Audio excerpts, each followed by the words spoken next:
essential. And I know that we've, thankfully provided some additional Wednesday half days, at least through the month of October, but just also being, just recognizing that the job of an educator has now tripled in many ways, that the amount of work they have to think of those how to plan for that. And so just if there's ways that we can work together to really protect planning time for our teachers, I think we should all be trying to think through how to do that together, because it's a huge lift for them to be teaching our kids. And I'm sure many are going home to families of their own, and just being respectful and understanding of how much pressure that puts on our educators, and also, of course, our administrators and teams in this room. I just want to encourage all of us to be not just thinking of, well, how can we add more professional learning, dictated to teachers, which is essential, but also how can we just give them some extra time in their lives, whether it be on professional learning days or half-day Wednesdays, where they get some time to actually plan for instruction, I think is essential. And then number two, I've heard from families and just know for myself, I think if we can find ways to increase our communication so that families hear from the school in a more regular cadenced way, whether it be through the website. And I know that there's some great things happening with the video, the 3-minute video, as well as through, of course, our regular channels. But I do think with people's nerves being a little higher than normal, any additional communications would be greatly appreciated for families. But thank you. Again, my biggest thing is to say thank you to each of you for all the hard work. And Scott, thank you so much for your dedication. You will be greatly missed. Thanks, Devin. Any other members of the board? Jenny. What Devin said, all of it. And then I would really like to, I'm looking forward to hearing how everyone's doing across the board, from our teachers to our bus drivers to our special ed teachers, our paras, our recess aides, the cafeteria workers. I really want to know how everyone is. Not just what do we think everybody wants to hear, but really honest reports about how do you think everybody is faring, from nuts and bolts to mental health, from the kids all the way on up. Just want to really hear how everybody's doing. So I'm looking forward to that tonight with all the different building reports. Thank you, Jenny. Randy. Sure, thank you. I'll echo Jeff's comments. Scott, we will miss you. I will miss you terribly. You brought a different level of expertise to this role, and I hope we can bottle it up and save some of it for the next your replacement, your backfill. So thank you, and green pastures ahead. One idea, and it's not unique, we've talked about it in the past, but it is as a board and one of three that many of the administration have to chime into every month or once a week every month. We need to think about and act on a plan that will lessen administrators' time at these meetings.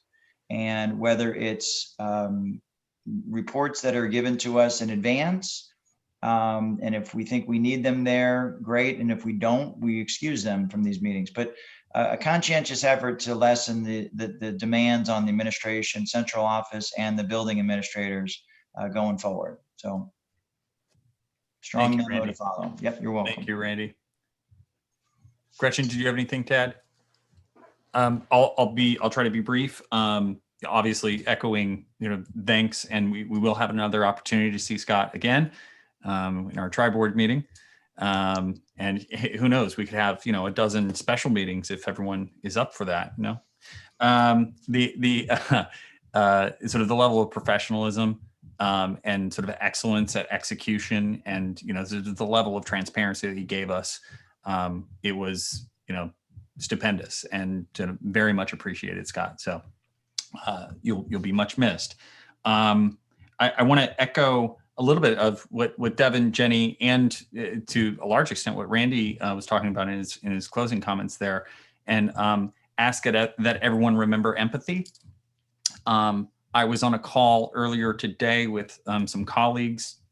A colleague of mine was talking to her team, and she told them all, hey, let's remember that people are dealing with a lot right now.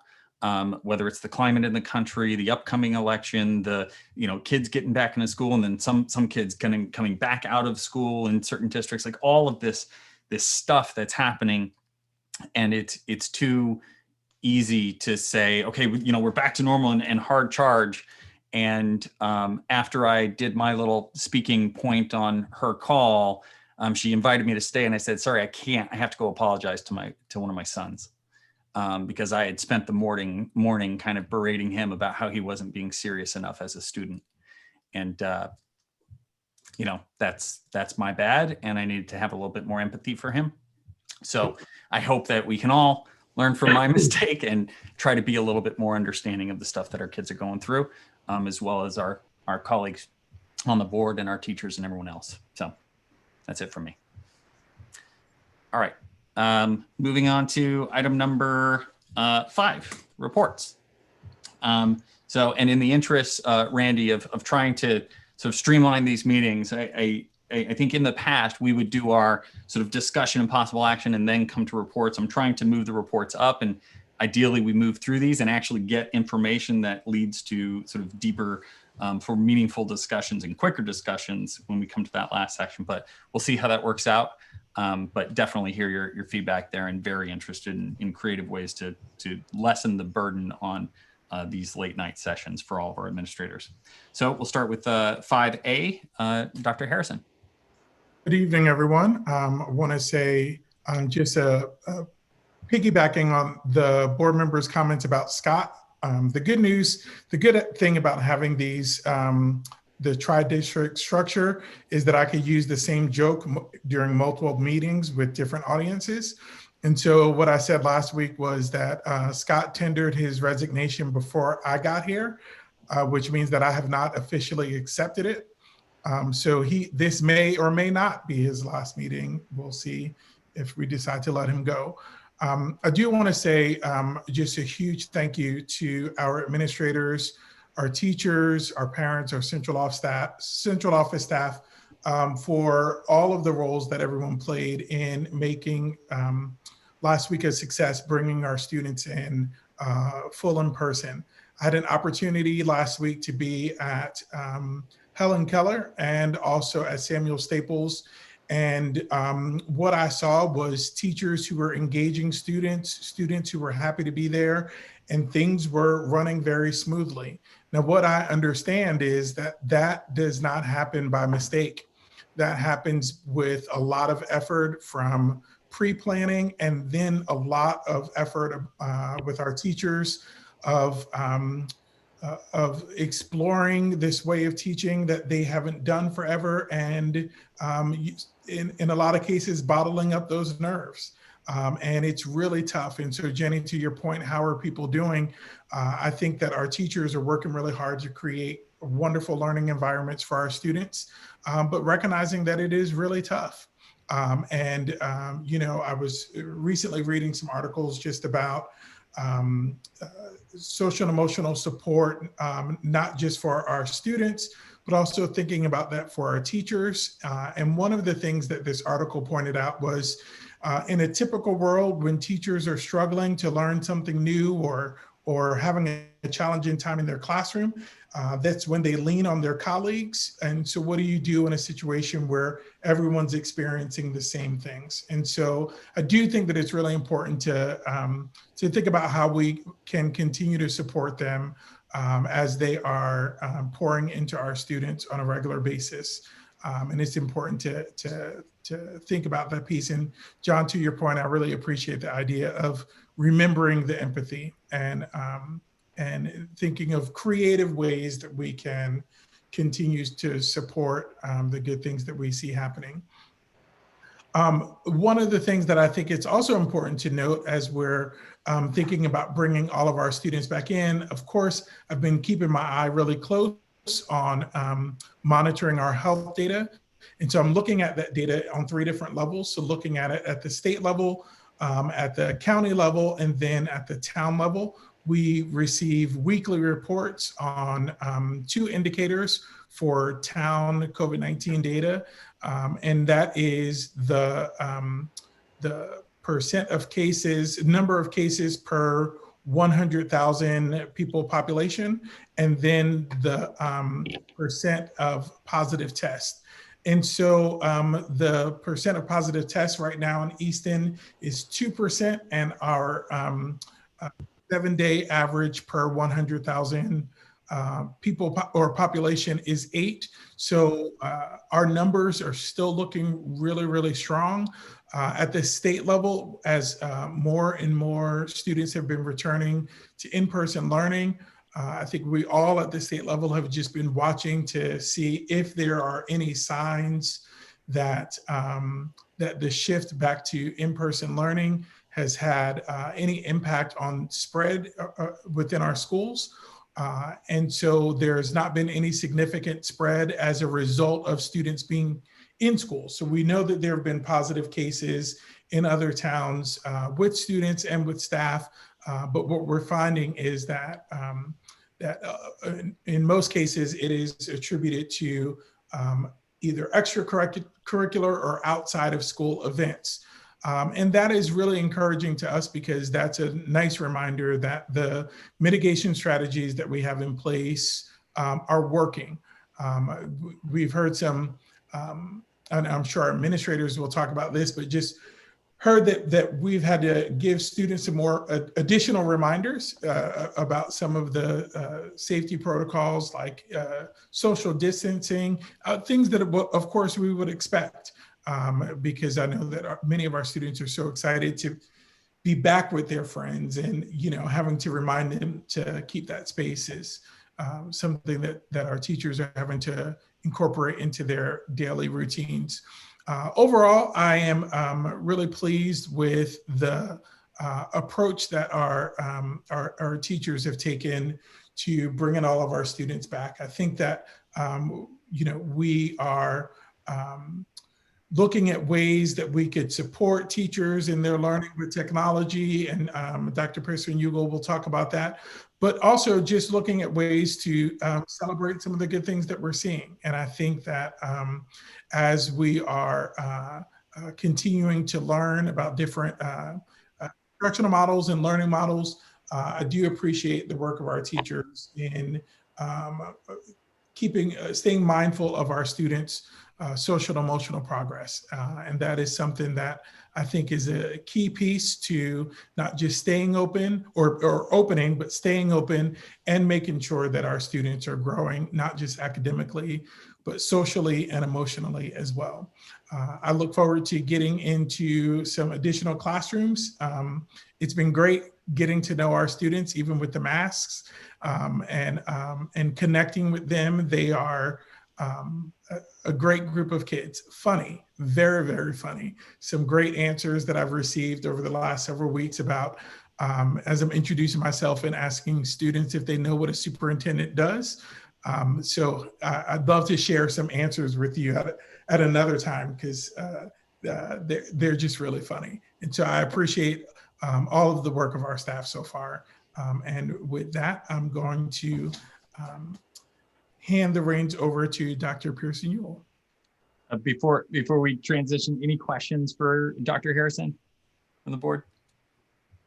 No, Dr. Harrison, I just wanted to know you're a celebrity in our house already.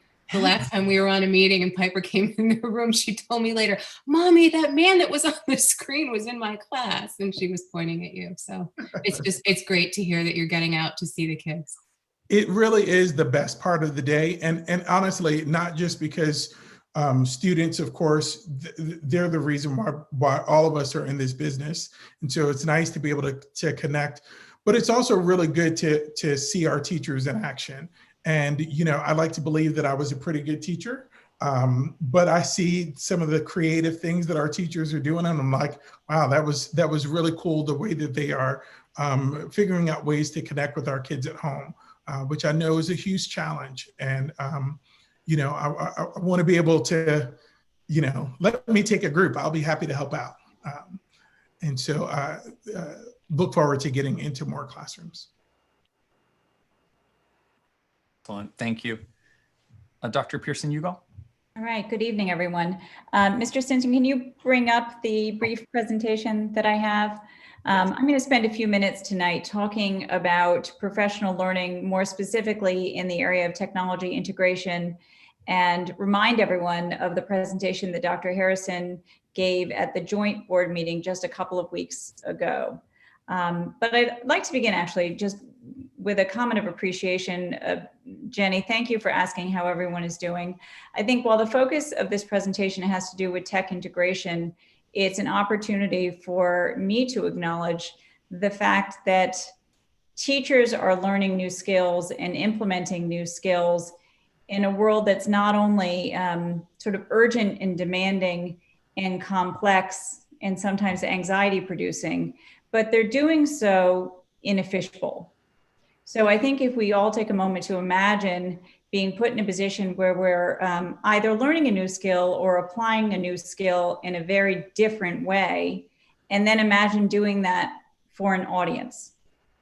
So this is what our teachers are doing every day for a good part of their day. And I applaud them for their work because they are trying new things, and they're doing so in a way that's not with the luxury of, well, we can figure this out and apply it next year, but we can figure this out and apply it tomorrow. So we recognize that there are things that we need to improve upon, and we also recognize that we have things to celebrate. So this evening, I want to talk for a few minutes about the three main areas of the Technology Academy. Dr. Harrison spoke a couple of weeks ago about the essential questions that frame our professional development and training. So the first has to do with the now. How can we ensure that teachers are equipped with the skills that will enable them to support students in a virtual learning environment? And then the second one really goes back to what we believe and why we're here, which is how can we engage teachers in a way that still aligns with our enduring goals and aspirations. We have not changed our vision and mission. Our work stays true to what we believe.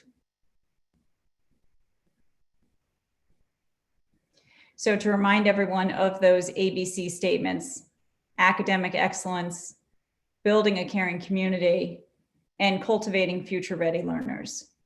So when we think about technology integration, we often think about the C here, cultivating future-ready learners.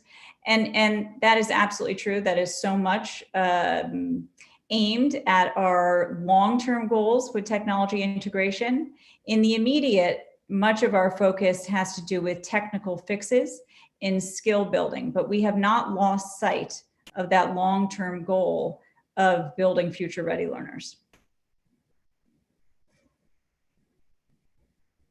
So for the October PD calendar, we are grateful to have the additional early dismissal days that allow our teachers a little bit of time to work with one another on some of the tech fixes and skill development that we think are necessary right now. And I want to frame that clearly in saying that those dismissal days allow for approximately an hour and 45 minutes of learning time. We think of those days as half days, but they're not really half days. They provide a small amount of time in the afternoon, and those sessions are being put to good use. So there are 4 afternoon sessions on Wednesdays. And then last Friday, we had a full staff day. Half of the day was used for teachers' annual work on student learning objectives, which will of course be framed differently this year. And we will be reporting to the board about that focus next month. And then the other half of the day was spent on the Technology Integration Academy.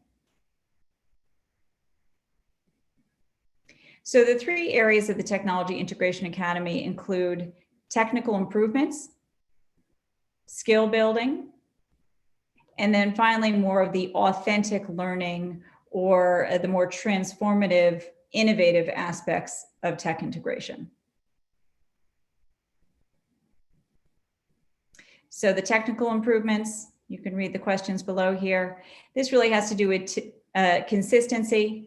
And what do we need to do to create more consistent practices across grade levels, across buildings, and in some cases across districts? And then building that skill set to be in every teacher's toolbox. And certainly this work started last spring, but it continues. There's just a tremendous amount to learn. And the final area of the larger term goals. So to begin, the topics that are in the technical improvement category have to do with having consistent naming conventions that go from broad to narrow.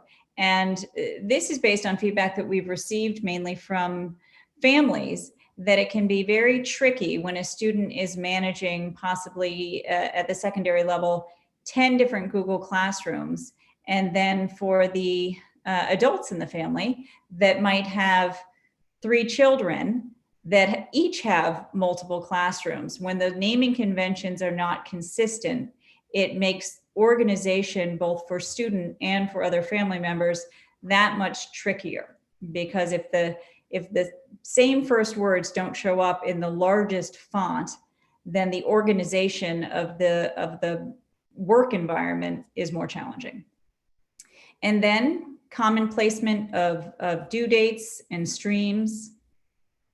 And so for this category, we've talked about how rather than having administrators simply say, this is the definition and you will do X, Y, and Z, what we really need is more input from teachers. So to do that in a more efficient way, I've asked the principals to either gather grade level teams or tech leadership teams to define together the different terms in Google Classroom, assignments, quizzes, announcements, things that seem as if they would have just a logical definition, but actually in practice are defined slightly differently from teacher to teacher in some cases. And again, create some confusion for students that again are juggling multiple teachers. And if teachers have a different way of defining common terms, then that just adds to the complexity in a way that's not necessary. So teachers are working together to provide that input so that as a whole group, we can move towards more consistent use.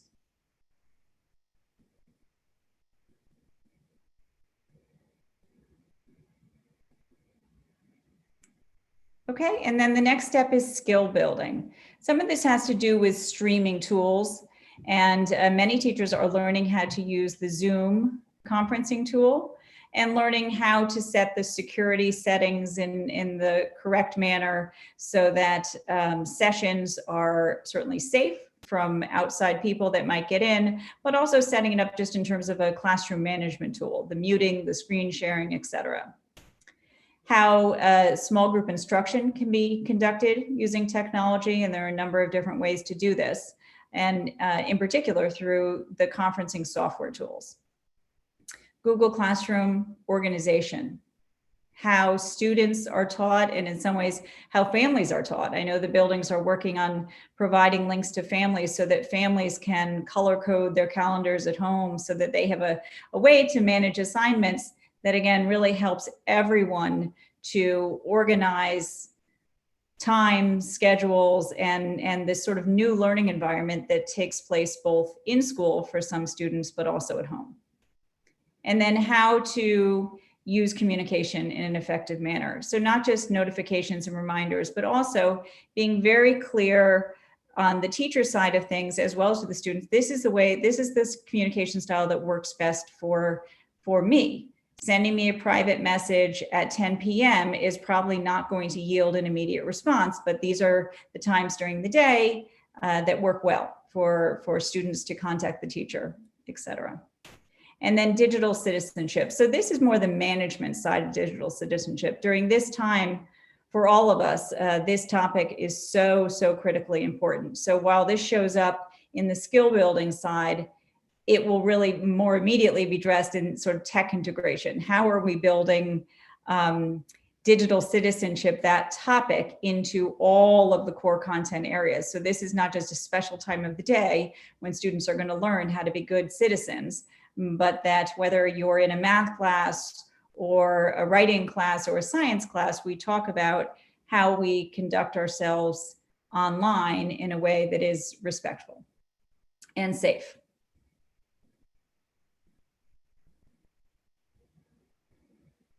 And finally, the final pillar, and in some ways the teachers are already talking about this, but this is probably not the most immediate focus for the first days in October. And this has to do with the more authentic learning side of technology integration, how we are differentiating instruction, using breakout rooms for small groups, different software tools, the social and emotional learning side of remote learning, assessments, which are very much on our mind right now. Most of the buildings are conducting their universal assessments, and how that might look slightly different for students who are learning at home, and how that might help us to reimagine some of our assessments in a manner that allows for performance-based measures in a different way than we've considered before, and possibly in an improved way. How we grade, how we give feedback, all of those things, which are consistently important topics, I think take on a greater importance in this current year, where we have a mix of different models of learning.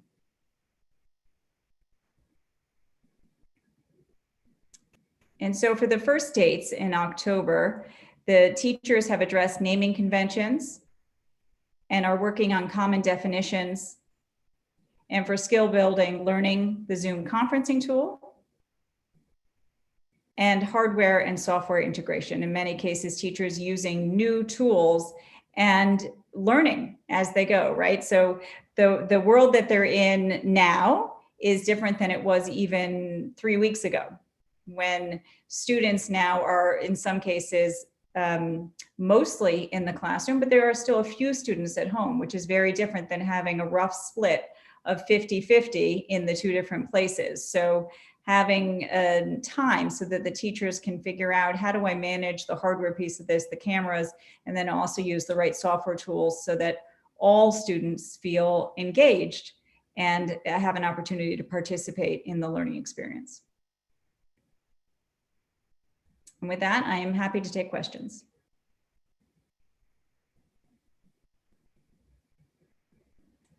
Any questions from the board? Randy?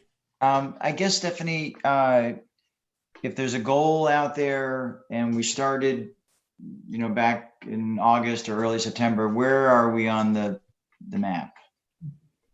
Yeah, so that's such a good question. Some people said, is this something you could have figured out last spring and then just created the how-to for people to implement? And things on paper are just so clear and simple and straightforward. It's so much messier when we actually have to implement in a classroom. So I'd say, where are we? Last spring, our teachers learned a tremendous number of new skills. They learned how to use new software tools.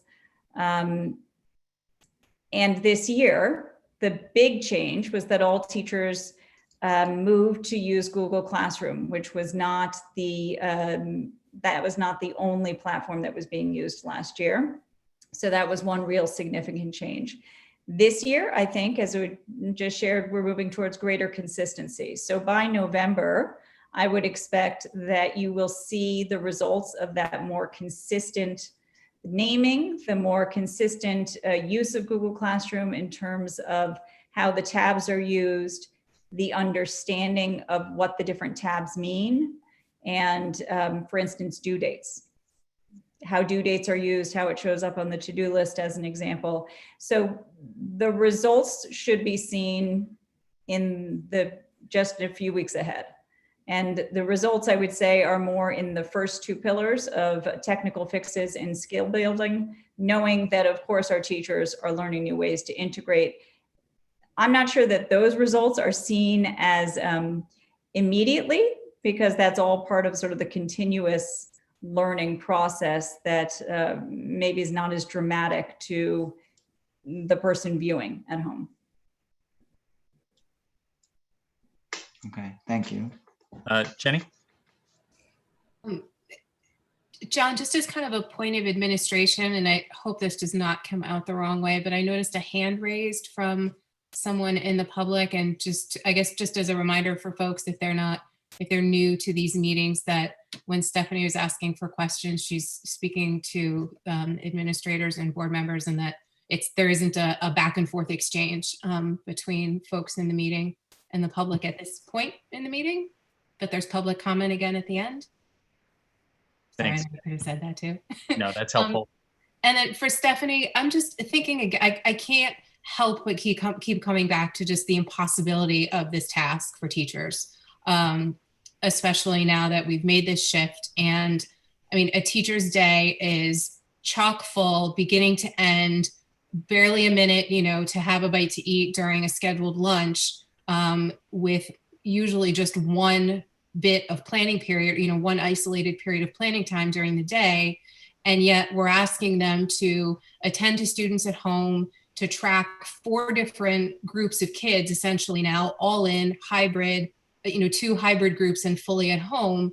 And rightfully so, our remote learners are looking for some individual attention or to feel like they're being pulled in, either in small groups or they're getting some focused attention from their teachers while they're still at home. And I'm just wondering how we can think about making that possible. Also on my mind are, not really a disparity, but, do we have some possibly teachers who don't have remote learners now just because of the way the numbers have shaken out? And just how can we be creative with the staffing we have? Can we use paras to do some of this small groups while teachers are dealing with the kids in school? As a board, do we free up funds to bring in long-term substitutes and give them just that focused job of, say, I don't know, kindergarten and first grade reading groups for the remote learners, and then somebody else who does second and third, and somebody else who does fourth and fifth? Maybe shift it, just being a little bit more flexible at this point with our definition of teacher and class, so that we can address this really, really tough challenge for teachers. I'm sorry, I'm going on so much. No, your points are well taken. I think that through our Stay Open committee, we meet weekly as a group, and it includes representatives from all 3 teacher associations. And we're always interested in hearing their input, which is not to say that we have simple, quick solutions to the problems that you have just raised. But we are certainly looking at how our support staff can be used in a manner that allows teachers time to work with one another, or even just to coach one another. Let's celebrate the talents that we have and give teachers that the gift of some flexibility. It's not easy to do, certainly. And I think that I know just from scheduling a few meetings, teachers don't want to be away from their students. So I've had a few teachers say, then, I would like to attend that meeting, even though all meetings are remote, but I really don't want to be away from my students. So there's always that push-pull. I mean, essentially the teachers are managing students that are in the school and at home. Those are the 2 different modes. The students that have remained in hybrid, the tricky part of that is that they're physically present for 2 of the 5 days of the week. So it's managing the materials, managing just the live classroom environment in a way that is, while it's predictable, it's not typical, right? And that makes it more complex. Any other questions? Okay. Thank you very much, Stephanie. Great update. Thank you. Moving on to Jennifer. Where are you? There you are. First, I just want to start off by, just following up on 2 comments from the last meeting. The first was the report. You had asked me to break down, how many students exited versus how many students were declassified. And just to remind everyone, exited means you still have an IEP, but you have left the school district, whether to be homeschooled or you move to another district. And I agree that this is the number that we need to watch, because these are the students that very well could at some point be returning to Easton, especially if they're homeschooled. So if you look at the Samuel Staples numbers, we had 2 students that left Staples and 1 that was declassified. Declassified means that we've done the testing for the student and we've determined they no longer need an IEP. So when you add up all of our numbers for this month, you see that we have 6 students that have left special education. And it's interesting because 2 exited from Staples and then 2 exited from Helen Keller. So 4 students have just left the district, and they very well could return at some point. So the other thing that I wanted to follow up on was the status of our Junior Bridges program. I think it is something that we at the district can be very proud of. It was very forward thinking, to how can we support keeping our students here in Easton. So when we put the program together, we had anticipated there would be 4 students for the program coming into the school year. Of those 4 students, 1 student actually is on the exited numbers. Now the parent withdrew, but we do have 3 students right now in the program with 2 potential that could be joining at some point in time. Of those 3 students, 1 of them is actually from another district. So we will be getting some sort of tuition offset for that student that's in that program. So far, the students are happy. If you want to talk about their social emotional needs, they're happy. They feel extremely supported. These are students that may have had some difficulty, just getting their foot in the door into the buildings. And thanks to Sue Kaplan, we have a very special place for them in the media center where they can have their own entrance, so they can come in, be respectful, and they can stay in that classroom. They've also been streaming it to the classrooms. So when the teachers do their live learning session, these kids can actually stream in from another part of the building to build their confidence. And what I'm hearing is that more and more of them are now going out into the mainstream class. So far, I think we're off to a great start. We've got some passionate and dedicated adults working with those students, from our support staff all the way to the teachers. So it's a very special program for us. And like I said, I do see great potential for us to really support our kids long-term for that. Also, if you were to go back to the board report on the second page, I just want to kind of just highlight that our largest cohorts are in grades 5 through 7.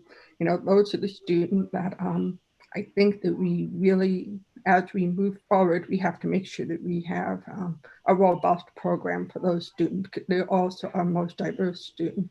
But thanks to early intervention and the SIT team, the number to the younger grades are the low side, which is good, which means that the interventions of the reading specialist and the math specialist and the skill that the teacher is doing with differentiation of instruction, it's working. That's all that I have for this month. Awesome. Thank you very much. And that was a great update. I really appreciate you sort of looping back on those items we asked about last month. Any questions from any of the board members for Jen? Jeff? Jen, again, thank you so much for your update. Of the number of students that are outplaced, last year we had 4. This year we have 3. The child that is not there, did they just simply move on to Barlow? Did they move out of the district, or did they move out of the special ed program?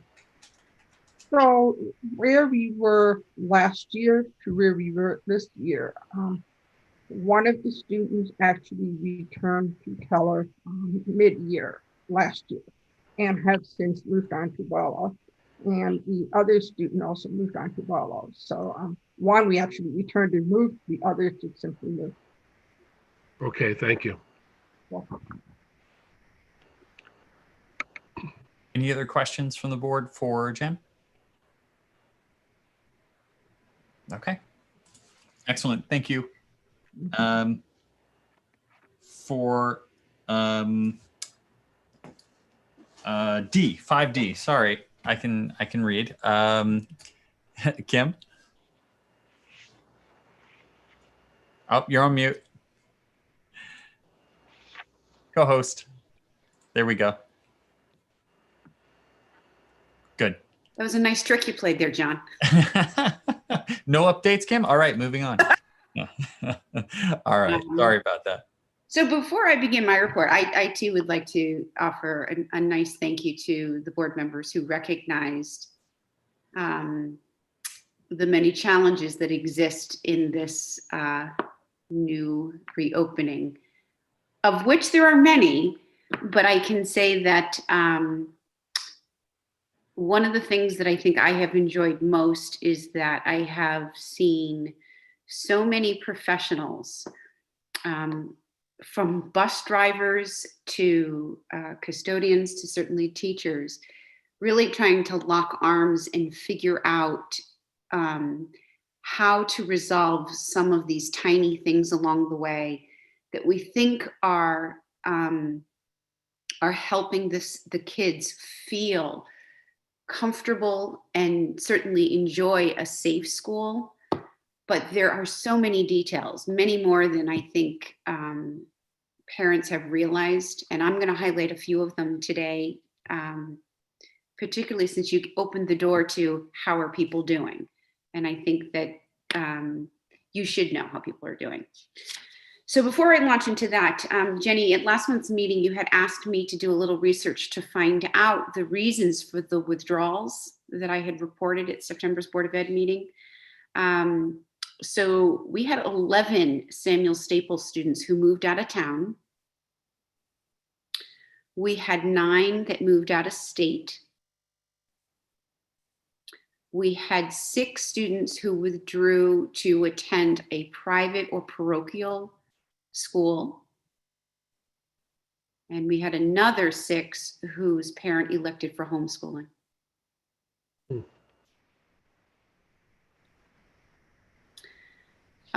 So probably the biggest change that I can report on has to do with the all-in.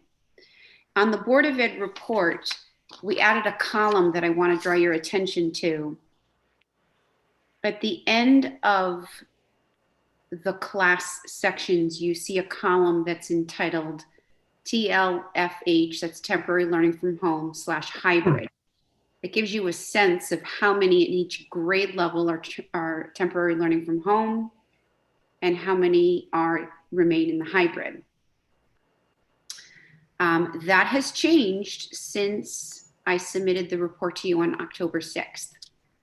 Folks, it changes all the time for these 2 reasons.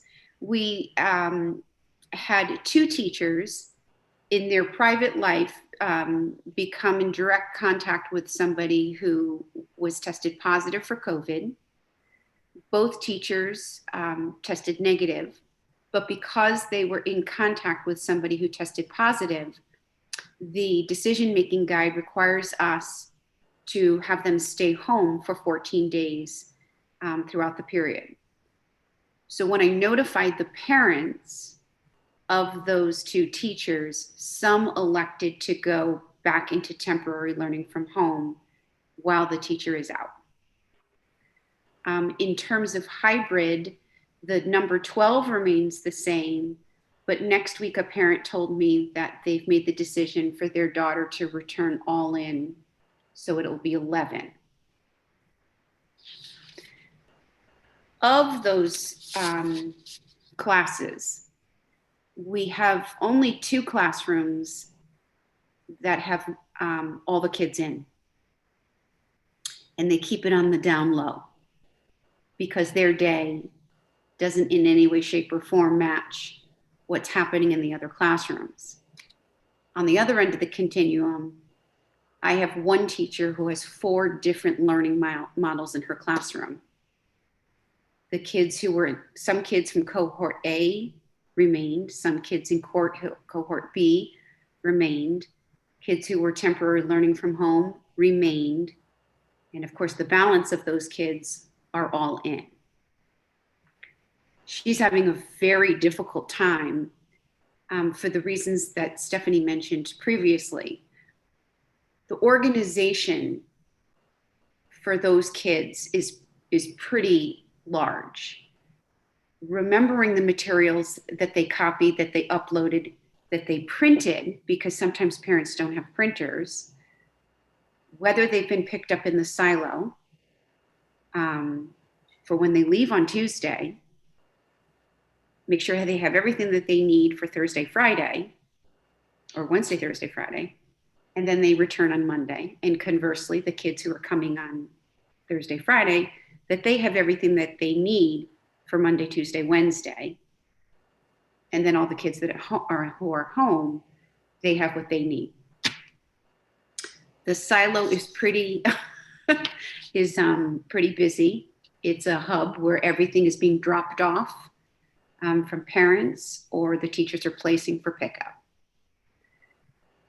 And then everything in between that has changed quite a bit since I spoke to parents in August in terms of how we imagined it. We imagined instruction to be that the classroom teacher would teach the mini lesson, which you might remember is about 10 to 15 minutes.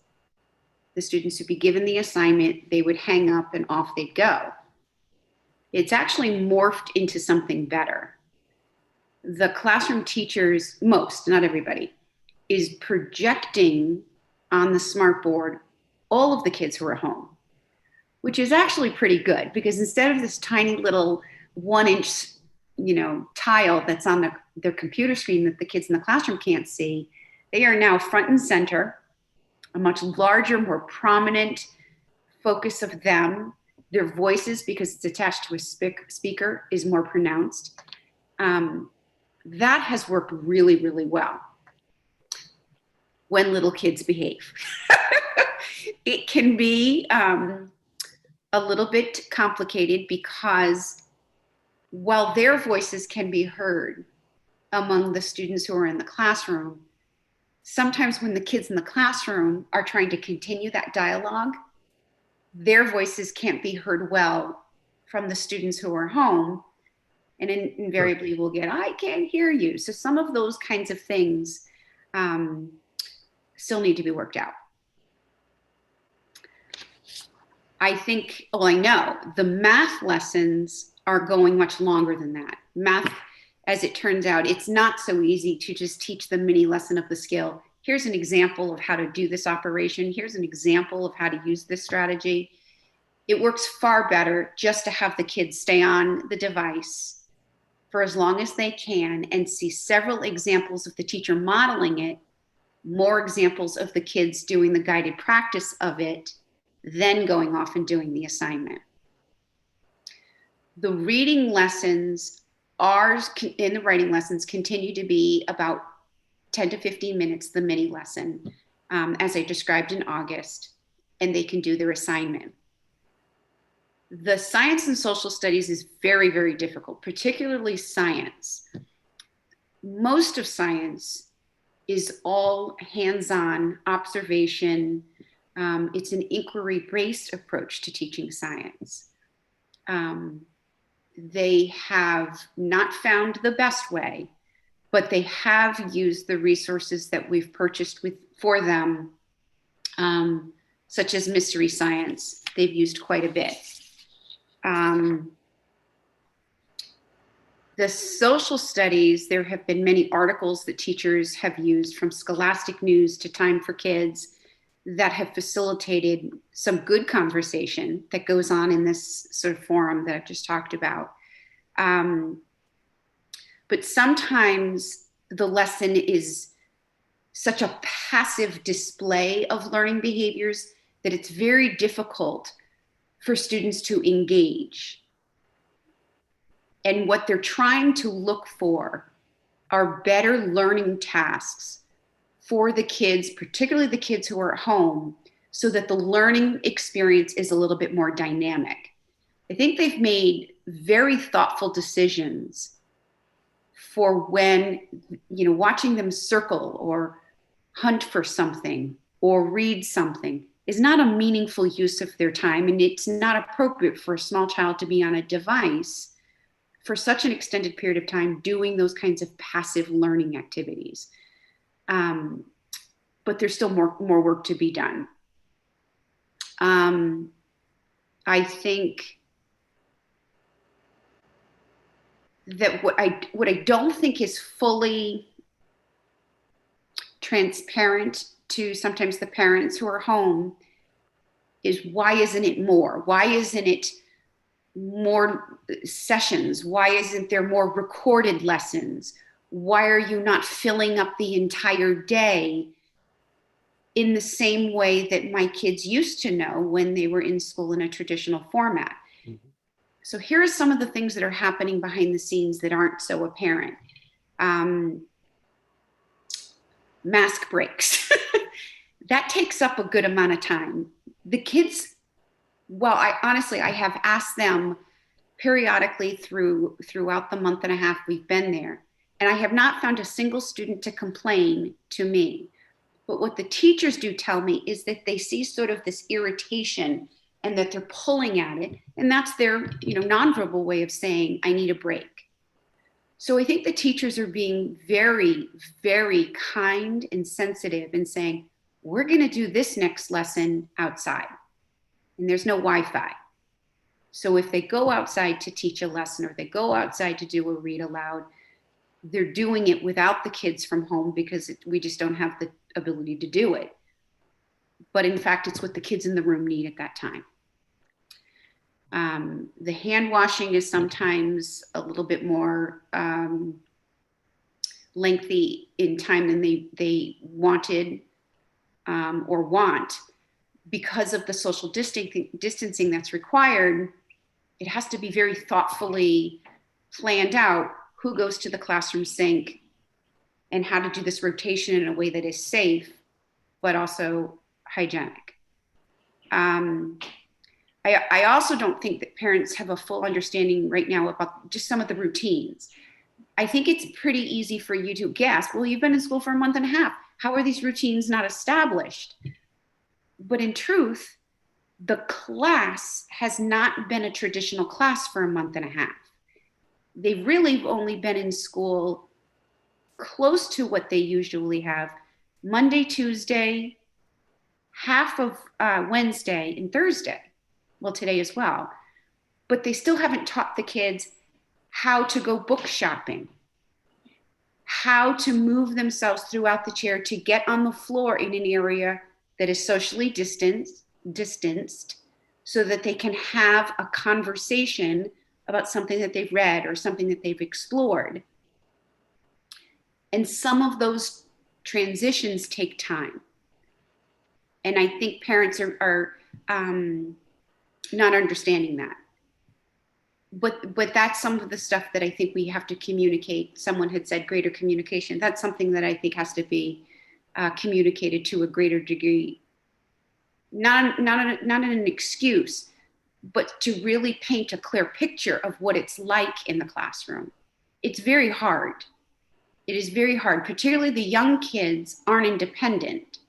So in my mind, I thought it was going to be easier if a classroom teacher traditionally had met in the back of the room at the reading table to do a reading lesson, and the other kids had an independent reading task, that they then could have a little reading group with the kids who were home while all those kids are doing their independent reading task. But the truth is, the kids who are at home are not on the same reading level, nor are they on the same writing level or on the same math level. And to compound it, the kids who are physically in the room, they're not independent enough. And when I asked the teachers, so when mid-October last year and the years before, what is different? They said, well, I could sit there and I could look up and say, John, get back to work. John, you shouldn't be over there at the sink. No, you can't ask me that question now. Go sit down and finish that little task. And what's happening is the momentum of any virtual conversation is so highly interrupted because of the basic managerial tasks that are going on in the classroom. So that's the instructional part. Someone had said recess, and I'm so happy, Jenny. I think it was you who asked recess. I'm going to be truthful. There's not a lick of social distancing that's going on at recess. So we have an entire cohort out there now that we're all in. So I think our smallest is 81. So on Monday and Tuesday, we allowed all 81 to go outside, and 4 adults, Mr. Brownstein on one and Mrs. Fox-Santor on another one. You guys got to social distance. Guys, if you're going to stand there and talk, you got to be socially distant. Or they play a soccer game that feels like 60 people are playing the game, and you're spending your time doing this. So that didn't work. So on Wednesday, we came up with the idea, since we have 2 cafeterias, the small gym has 2 classes, the big cafeteria has 3, we're going to do a zone kind of a thing. Okay, if you're in the cafeteria, on Monday, you folks are going to have all of the soccer fields, and you folks are going to have the play structure. It's much harder to do on the K2 playground because the field is just that inner circle. And to compound things, we had another recess aide who resigned. Not for any other reason other than she got a full-time job in Reading, in one of those schools. So we are now without 3 recess aides. So Mr. Brownstein and I are doing a lot of recess duty. Both cafeterias are staffed. We have 2 staff members in there, but it's very, very difficult. The paras aren't yet taking on as much instruction. I'm talking about the reading paras and the math paras, because in the month of September, we weren't allowed to do high stakes testing. So since we've been in school in October, they have been helping us do some of the universal screenings that we're required to do. And we already know some kids who are going to need intervention, and we're going to launch into that as of next week. I have absolutely no idea how the bus drivers are doing, but thank you for asking. I can tell you there seems to be an Uber service in the front of the school. I am doing Carline. Most of you have seen, thank you very much, Carline. Randy, I have not seen you in Carline. I expect to see you in Carline. We have 3 lines of cars in the back of the school. We have 2 lanes of cars on the side of the school, and we have a single lane going around the driveway. We have, on some days, cars going out onto Morehouse Road, and we have the police department helping, because I've made many, many drivers do very bad things. And I said, if there's tickets, to give them to Randy Hicks.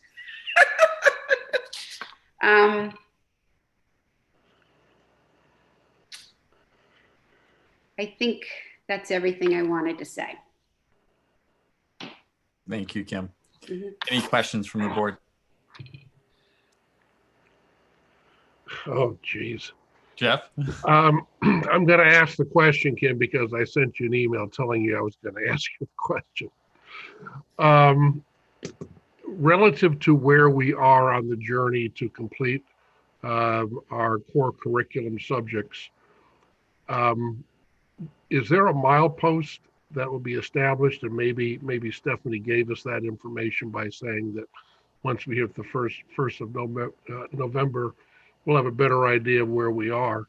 But my concern is that we don't get through the curriculum as we had hoped that we would when we started all this.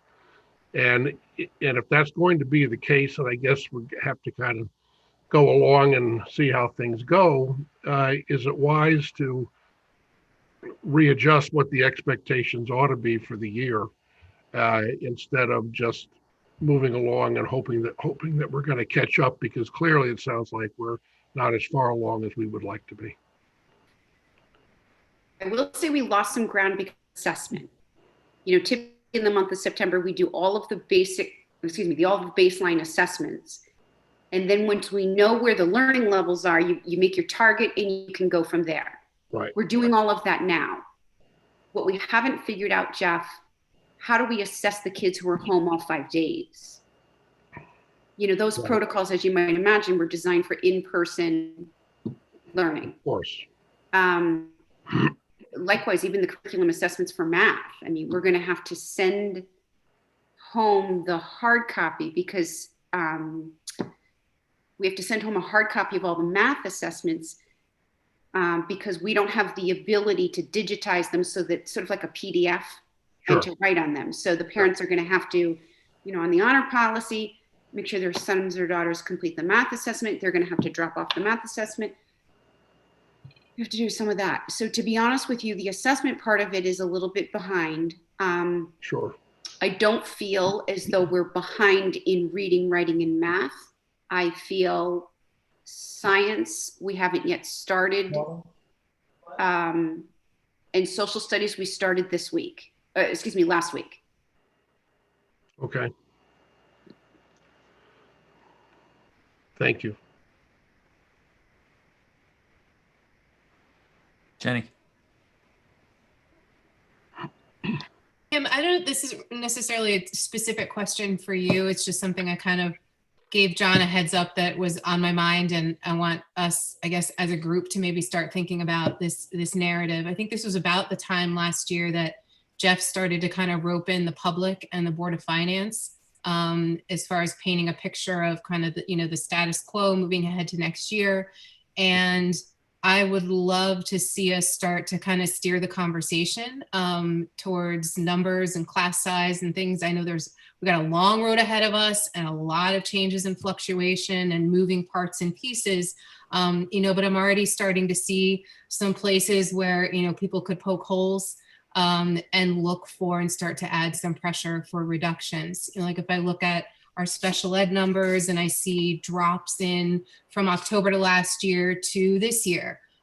So I guess it's kind of a combined Kim, Jen, Sue. I didn't really notice a big discrepancy at Keller, but with drops in special ed numbers, I want us to be prepared to say, and Kim, that's part of why I asked for a breakdown of the withdrawals, how much of that reduction is temporary homeschooling and how many of those will be coming back into the system next year.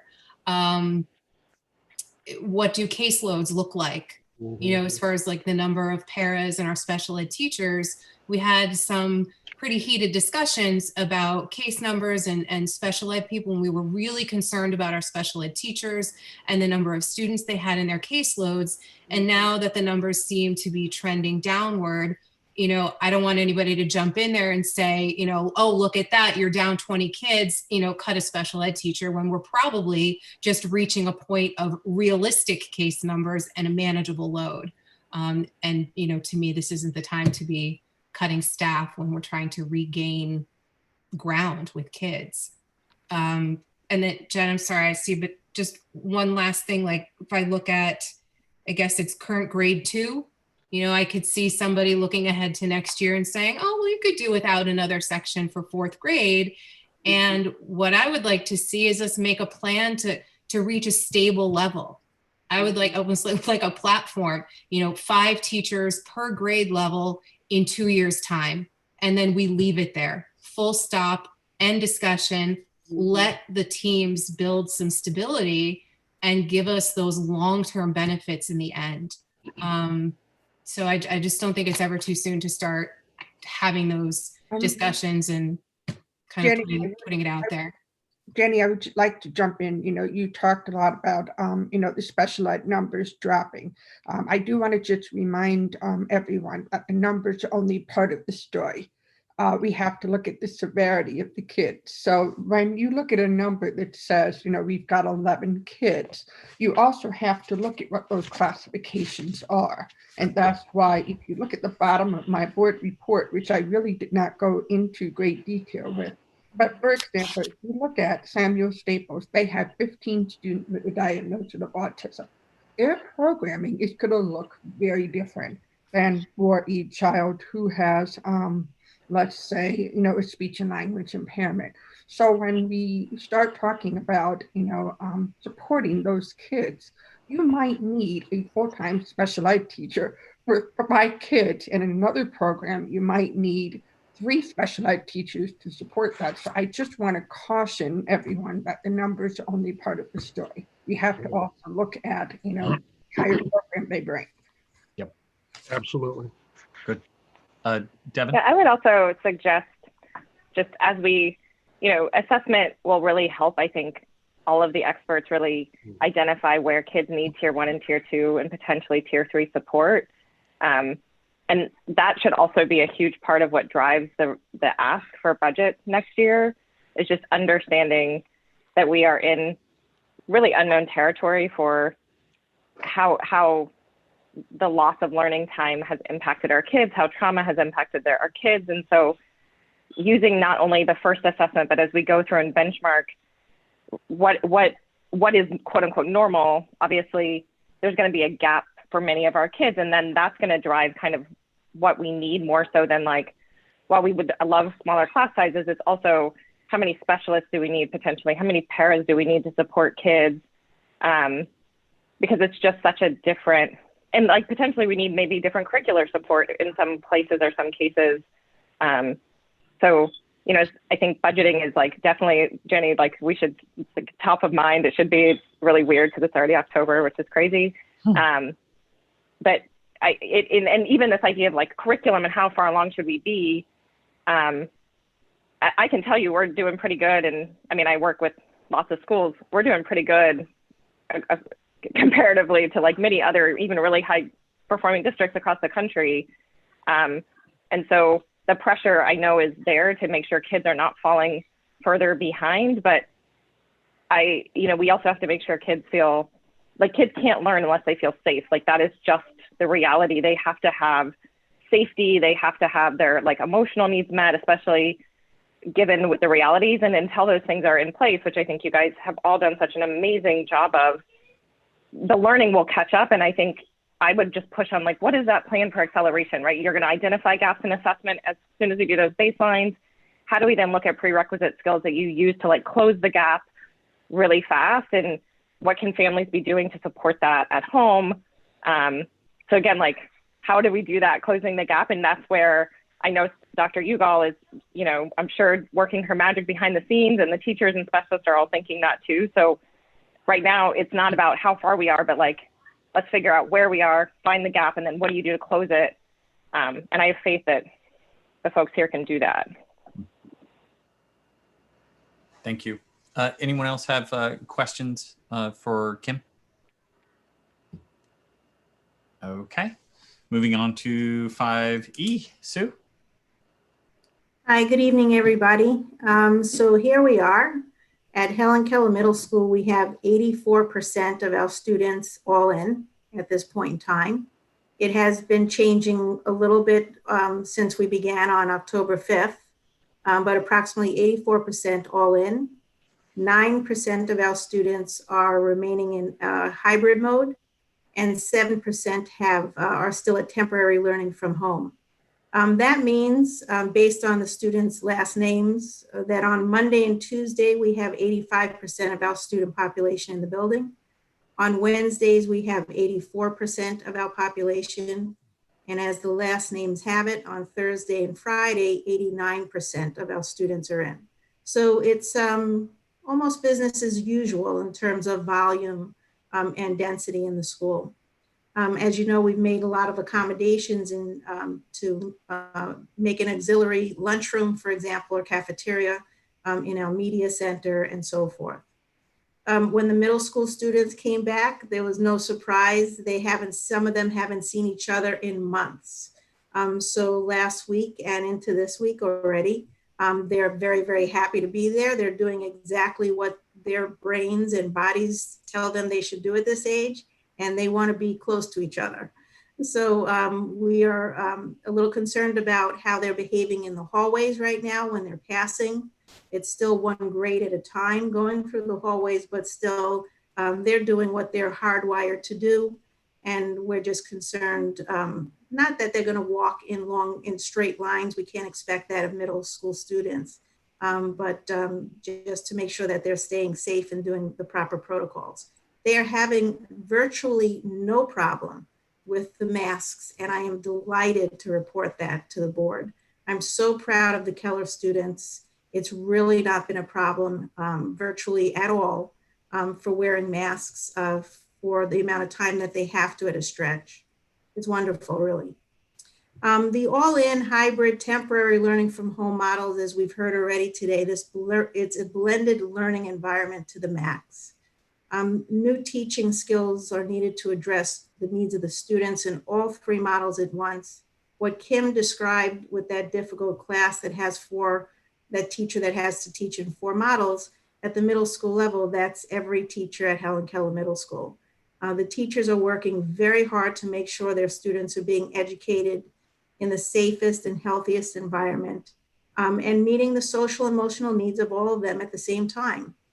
Per Governor Lamont's orders, our first 30 days, we worked very hard to create learning environments for the children where they feel safe and secure and connected and that they belong. And we have to do that in order to help them become available to learning. Quite frankly, the better we make them feel, the more comfortable they are, the less trauma that they feel as they enter the school and come to school every day. Makes them more available to learning. And that was to Devin's point as well.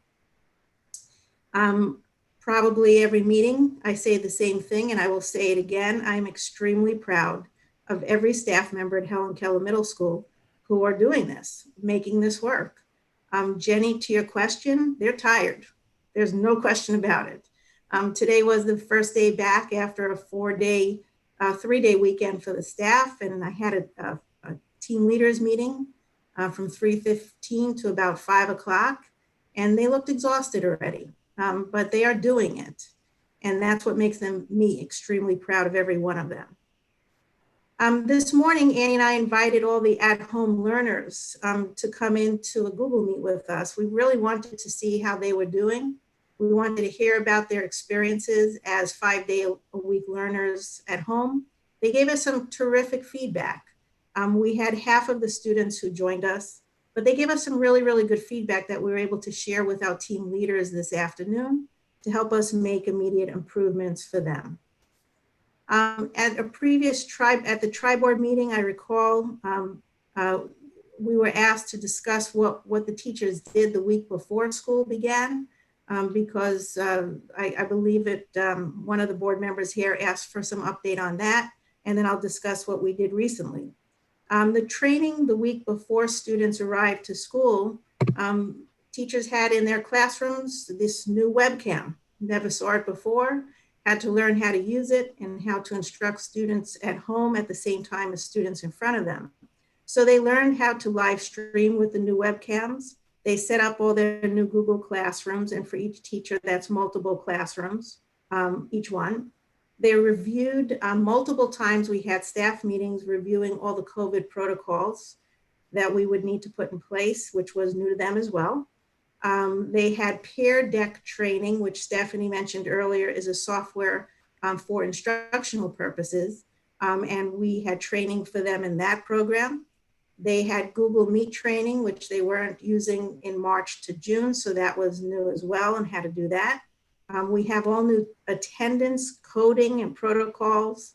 It's very complicated. It's not very, but it's complicated more than at a lower level. But so there was a lot of discussion and training on how to properly take attendance by periods and so forth for the various learning modalities. We had a trauma-informed consultant named Dr. Lisha Dodd, who gave a presentation, I know, to parents, but also met with our faculty at the middle level and gave a phenomenal presentation about how to help students re-enter into the school. And then every teacher has been assigned a group of students. We call it our Pride Connection group. It's kind of what I would have called the advisory last year, but it's a smaller group of students per every adult. And before children arrived that first day to school in any mode, they received a phone call and communication from their connected person at school. And the teachers are continuing that as the school year continues. In addition to all what I just mentioned, this is before the kids arrived in school, we had our school-based counseling staff gave sessions to all the teachers, 3 separate sessions, about building connections with students in this blended learning environment. And as you can tell, I think that you can tell those of you who are parents of Keller students, our staff were quick studies. I think they're doing a very decent job and a very good job in helping students become comfortable in this environment. In addition, we reviewed all accommodations for any student who had an accommodation on an IEP or 504 plan. And you have the numbers in the reports of how many students that those would be. Because before any student walks into our school every year, I want every staff member to know exactly what they need to do to accommodate for those children, any child. In addition, the teachers set up their classrooms a little bit, and then we had another faculty meeting with our school nurse to go over all the COVID protocols. So that's what happened the week before school began.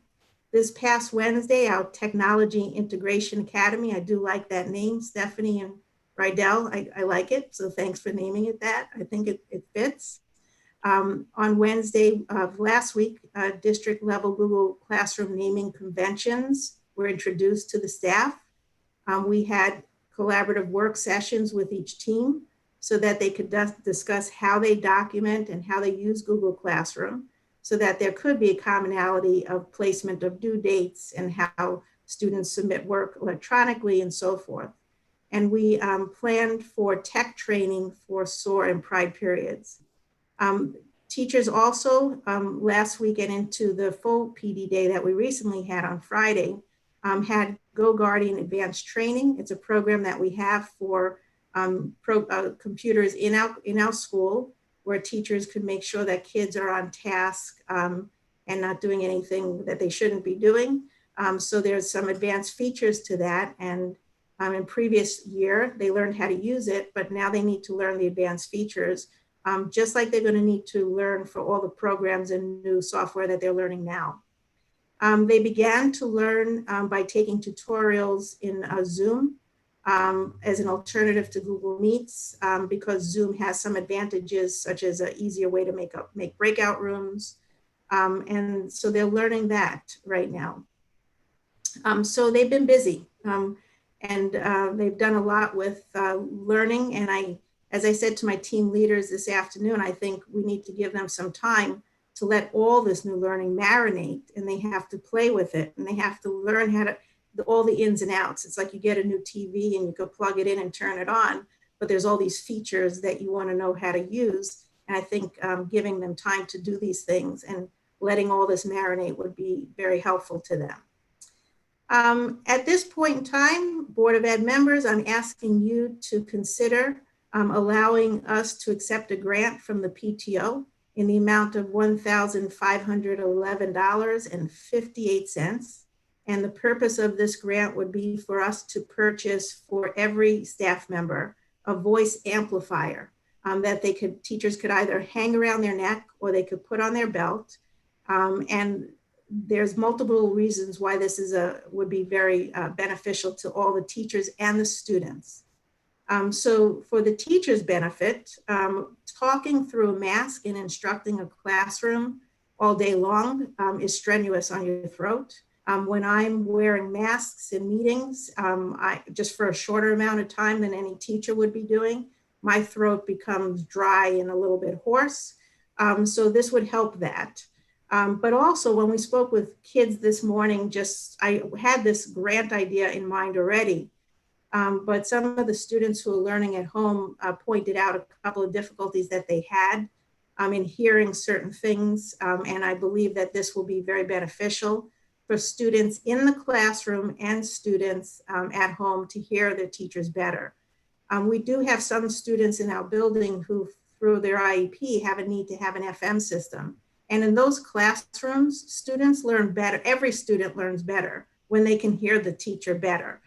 So I do believe that this would be a very worthwhile grant for the Board of Ed to accept on Keller's behalf so that we can go and place this order as soon as possible. So it's $1,511.58 from our wonderful PTO who is offering up this amount of money for us for this purpose.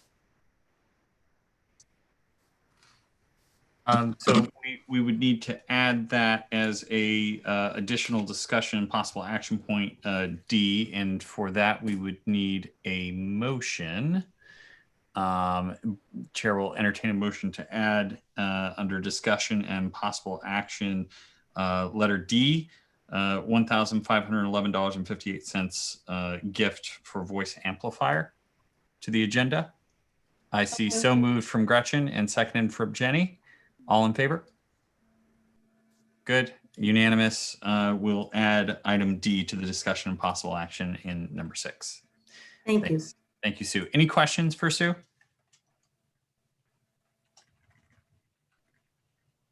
Jeff. I have one. It's a little easier to follow because kids go from classroom to classroom to classroom. In terms of the amount of time that we're spending on our core subjects as well as foreign language, how is that comparing to pre-COVID days? Okay, let me just get a cue from Dr. Harrison.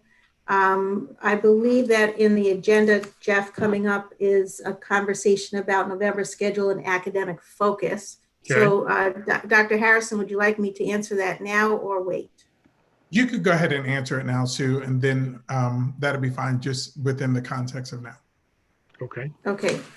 So Jeff, to answer your question, I have an analysis in preparation for the later on discussion. But in order to effectuate the health and safety protocols demanded of us during this pandemic, there's no doubt that some instructional time is lost. The core academic, there's no question about it. The arrival of students in a safe and orderly way, the dismissal, the rotation of students through the hallways for all the protocols that we have discussed for a few months now. Mm-hmm. We have lost instructional time. All the core academic classes have the same amount of instructional time, including world language, along with math, ILA, social studies, and science. Year to year, which I don't know that we really can compare year to year in such a unique circumstance, but I did calculate it out, Jeff, and students have 45 minutes less a week in a core academic class than they did pre-COVID. Okay, thank you.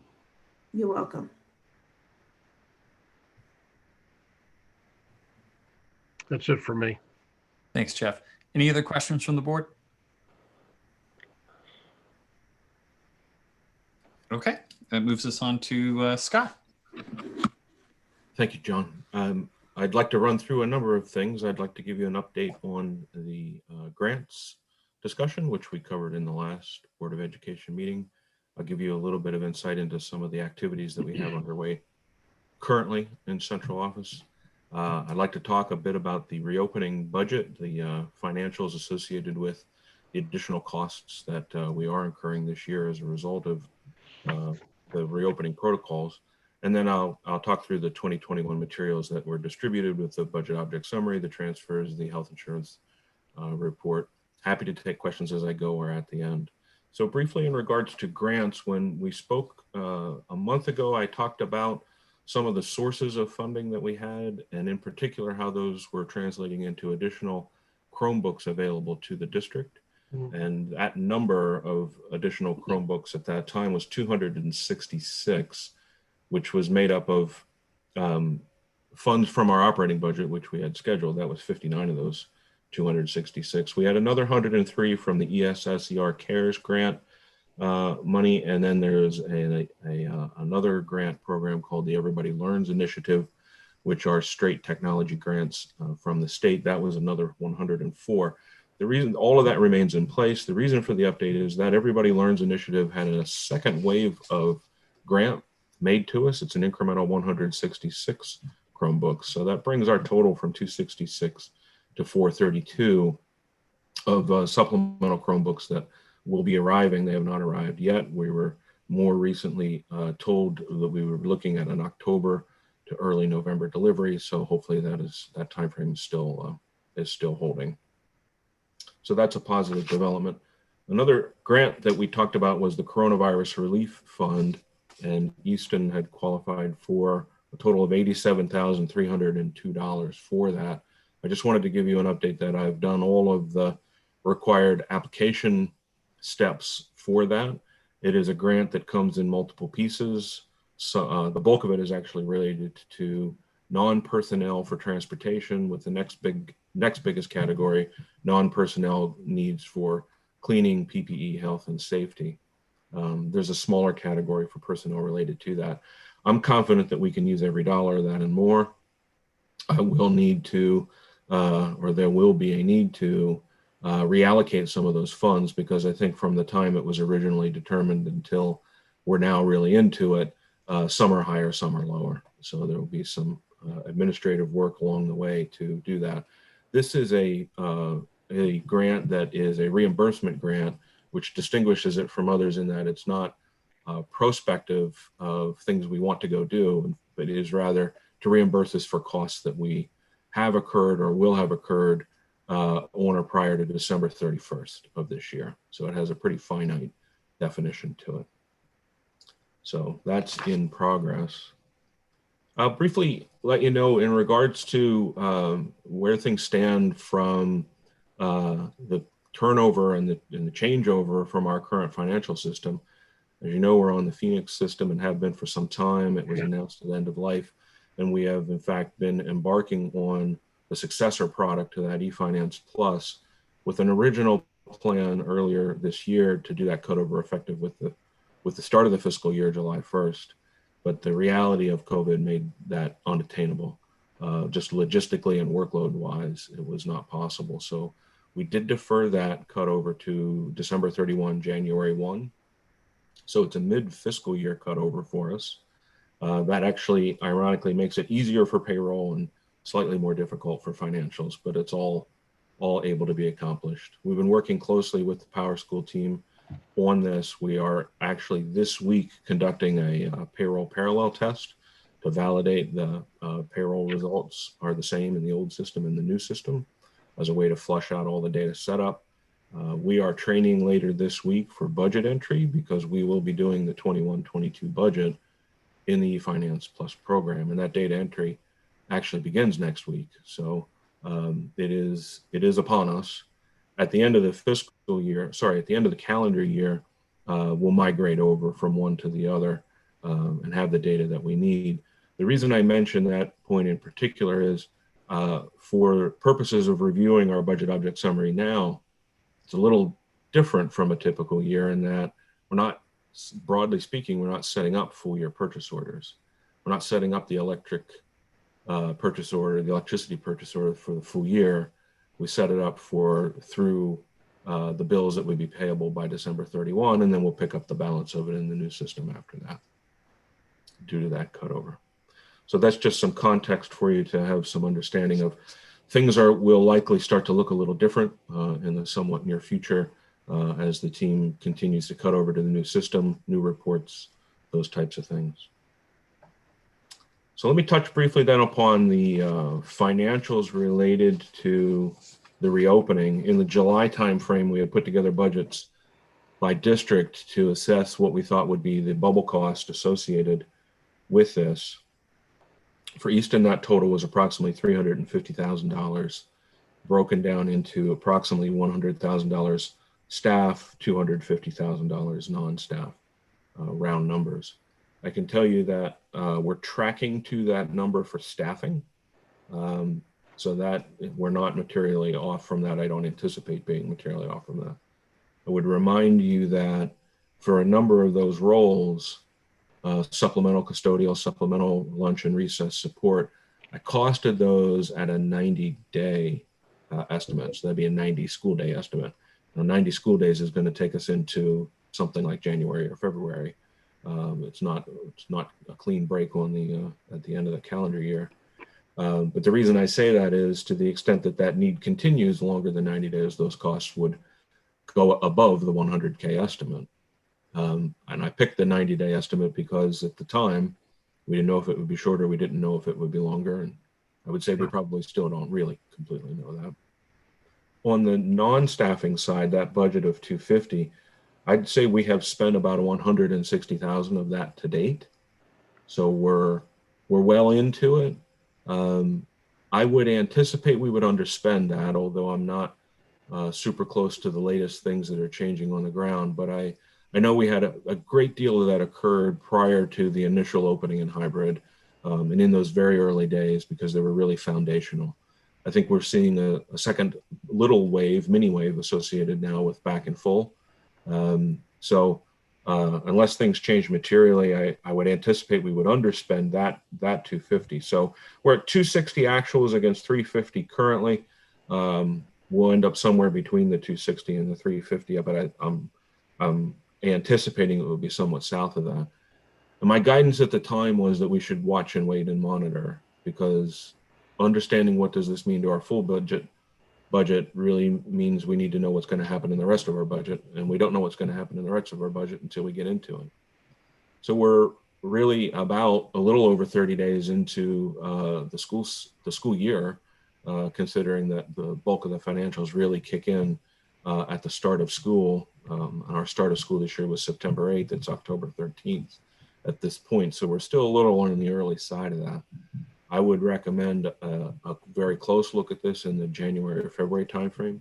I think that's when the picture will become significantly more clear, and you'll have a much better understanding of where does reality lie at that time. If I move on to the budget object summary for 2021, as I mentioned, this is going to look a little different than it has in prior years, just because it's a year unlike prior years. I'll draw your attention, and John, if you could forward down, I think it would be 2 pages. Sorry, one more. At the top of this next page, the middle line is 615, 615 maintenance supplies. You see that is overspent in that third to last column by nearly $100,000, slightly over $100,000.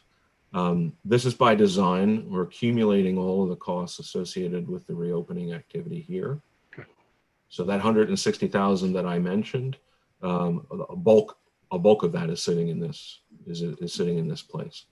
One of the reasons for that is, first, it gives us visibility to where it is. The second reason for it is now, as we start to get some of this grant money back in, we'll relocate these expenses to their proper place in the ledger and be able to offset them with their reimbursement costs simultaneously. It would be budget neutral to that other area. So to the extent, for example, we've purchased a software product that's sitting in a maintenance supply line at the time, and we will at some point slide that back over to the software line, and with the expectation of there being a cost reimbursement from the grant on it, the grant money and the expenditure would hit at the same time. It would be cost neutral in the software line. Encumbrances for payroll and transportation in this budget have only just happened within the last few days. Again, we're just barely over 30 days into the financial year, or the heavy part of the financial year.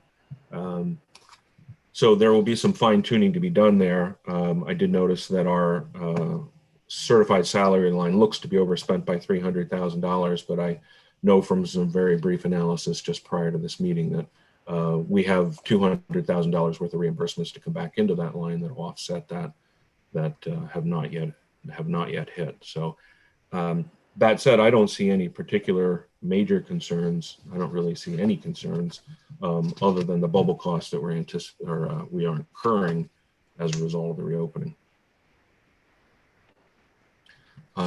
I would ask if there are any questions on the transfer sheet. I'd be happy to take them. There are only 2. But my last update I would mention is in regards to the health insurance report. Our second month on the report is that's August. It's $90K for claims for the month, which is probably one of the lowest in a few years on a monthly tally in quite some time. And just this afternoon, I actually got the September numbers, and the September number is 150, which is the same as the July number. That makes our our monthly average, year-to-date monthly average, about 130. 25% of the year is in regards to claim dollars, and an average monthly claims amount of 130 is a good place to start for sure, given our history over the last couple of years. Obviously, too soon to tell with the majority of the year to go. Scott, are we hearing anything in terms of projections or some expectations for there being a ramp up if sort of the health situation improves and people start to seek to sort of have those procedures that maybe have been held off? We certainly heard that in regards to the potential implication for these early months, the July, August, September, with some of that pent up demand. So as a result, I would have expected actually these first 3 months to be higher than they have been. Right. The fact that they haven't been, I'm not frankly quite sure what to make of. We haven't received any further guidelines or any further commentary that says expect a dip or a trough or another surge or anything along those lines at all at this point. Well, don't forget that the para contract and the custodial contract is now on the high deductible plan, so that should also help with a little bit of relief in terms of the cost to the district. Yeah, that's true. And those high deductible plans may also be contributing, given that there was sort of less sort of gradual usage of some of these sort of medical procedures, all that stuff that would have been building towards reaching that deductible. Now they're not reaching that deductible. Well, yep. Okay. All right. I do have one final thing, if there are no other questions, and that is I would just acknowledge that I am certainly here through the end of October, and but this is in fact my final Easton Board of Ed meeting, and I greatly appreciated everybody's comments at the top of the meeting. But I would reflect that it's been my honor to have had the opportunity to serve with and work with all of you through this period of time, and I would just also give a brief acknowledgement to all of the central office staff. They're a very small team who accomplish really great things. And in particular, it makes me very proud to say that everybody does the right thing the right way every day. And that's very gratifying to all of them. So it's important that they be recognized for that. So thank you all very much. Thank you, Scott. Any questions for Scott?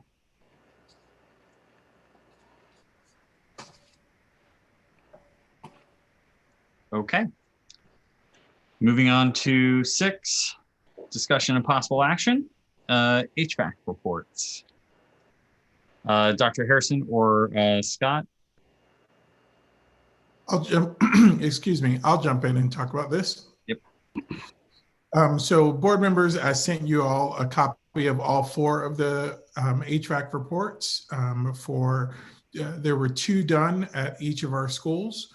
So we had New England Energy Controls, or NEEC, and ATC come in and do assessments. NEEC, they came in to assess the mechanical and ventilation equipment, and ATC came in to assess the indoor air quality, and both of them did that at Staples and at Keller. Of course, this work was completed in accordance with the federal and state standards, the guidelines that we got from the state regarding school systems and the operation of central and non-central ventilation systems during the pandemic.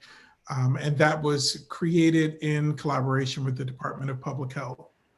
So the purpose of bringing them in was twofold. One, it was to have our systems commissioned, but also to address some concerns that have been raised, particularly at Keller, given the age of the building and concerns around indoor air quality and whether or not the ventilation was adequate and creating an unsafe environment for our students and staff. So the process of commissioning verifies that existing equipment is working properly, that it provides an opportunity to make any necessary adjustments to allow our current systems to operate to the best of their ability. And so given the age of the systems, but especially the system at Keller, it was important to ensure that both of them were introducing an appropriate amount of fresh air and of course, operating at their greatest capacity. So I want to talk a little bit about the findings. There's a lot of details in the report, but just to be able to keep it a little bit high level, ATC, they assessed the comfort parameters and determined that they were good. So these comfort parameters look at the temperature, which was normal, the carbon dioxide levels, which were low, the carbon monoxide, which was not detected. And these statements are true at both schools. What they did find was that there was relative humidity was a little bit high, but this was, they found that this was typical for September, kind of end of summer timeline, and of course would trend down as we got into colder weather. That the air particulates were low and within recommended ranges. The volatile organic compounds were low and within recommended ranges. And ATC recommended routine housekeeping, some cleaning to attend to some of the dust that was observed in the HVAC equipment. And so there was no data at either of the schools that would support the conclusion that there's any concerns with indoor air quality. Then to turn our attention to the NEEC findings that looked at the performance of the systems. So they did note a handful of kind of routine maintenance fixes that needed to be taken care of at both schools. They did their assessment at Keller first, and I know that in talking with Scott, several of those issues had already been addressed. And there weren't anything, there were mostly sort of housekeeping things with some of our vents, but both schools were given a clean bill of health. Scott has already had some meetings with school staff, but also with the Easton Department of Public Works to talk about some of the next steps related to addressing those issues. As far as ongoing recommendations, I know there's been some questions about the windows being open at Helen Keller. So we got this recommendation to keep windows open from ATC to allow for additional fresh air exchange. So some of the systems that we see in schools, for instance, at the system at Samuel Staples, it's an automated system that will automatically adjust the amount of air intake based on kind of a constant monitoring of the air quality. So given that we don't have a system like that at Keller due to the age of the building, opening the windows is kind of a surefire way of bringing in additional fresh air. We got this recommendation from ATC, but it also is in line with the guidance that we got from the Department of Public Health. And one of the recommendations, they have this really nicely laid out flow chart. And so where you kind of answer some questions going through the flow chart based on the system that you have in the building. One of the recommendations is to, rather than just keeping the windows open, which we know is not feasible as the weather gets colder and colder, is to use box window fans to exhaust air out of the building, out of the classroom, which then just continues to recycle, not recycle air, but bring in fresh air by exhausting out. And by using that process and then placing an insulated panels above where the box fans are, that helps with addressing some of the temperature concerns. Had a conversation briefly earlier today with Sue, who shared that the reports that she got today in the building, which it was cooler outside, was that that their rooms were more comfortable. And so I know that that was one of the kind of ongoing concerns related to the indoor temperature. And I think it's important to note that given that we have these recommendations to to keep windows open and allow for more airflow, it is not a signal that that it's an unhealthy environment. And I think that that's important to note. We have our main 5 mitigation strategies that we're really focused on. Ventilation is kind of the 6th one on that list, where it's to the greatest extent possible, we want to make sure that we're introducing fresh air, so that we can keep the air quality moving, the fresh air moving, to reduce the potential for high viral load that students are breathing in, or that our staff is breathing in. And so that's shared some information with our families over the weekend, just giving them an update on where we are with those reports. And based on the findings in from both companies at both of our schools, I do feel that we are in a really good position as far as our ventilation is concerned. Now, that said, I do know that the ventilation system at Keller has been a topic of discussion pre-COVID, just from the age of the building. And of course, that's part of a larger budget conversation, and something that I'll continue to look into as we go forward. But as far as thinking about this from the standpoint of the safety of students and staff, I feel like these reports gave us really good information. Thank you, Dr. Harrison. Any questions from the board? Jenny? Yeah, I just would like, I think, a little bit more detail about how and not right now, again, this is like to Randy's point, this doesn't need to take up meeting time. But whether it's a photo or something to just get a better sense of that, the fan window situation, and, just continued reports from Sue and from the staff and kids, anecdotally, just about how the comfort level is in the room. I mean, we all know if it's freezing or too hot or too humid or whatever, any attempt, all of this enormous effort that teachers are going through making right now to make instruction sound and meaningful is, going to literally go out the window if kids are distracted because they're too cold, and just that we continue to update parents and, and really, really listen to what kids and teachers and everybody are saying about the comfort level in the building and how that's affecting them. Absolutely. Good. Anyone else? All right. Thank you very much, Dr. Harrison. Moving on to 6B, November schedule and academic focus.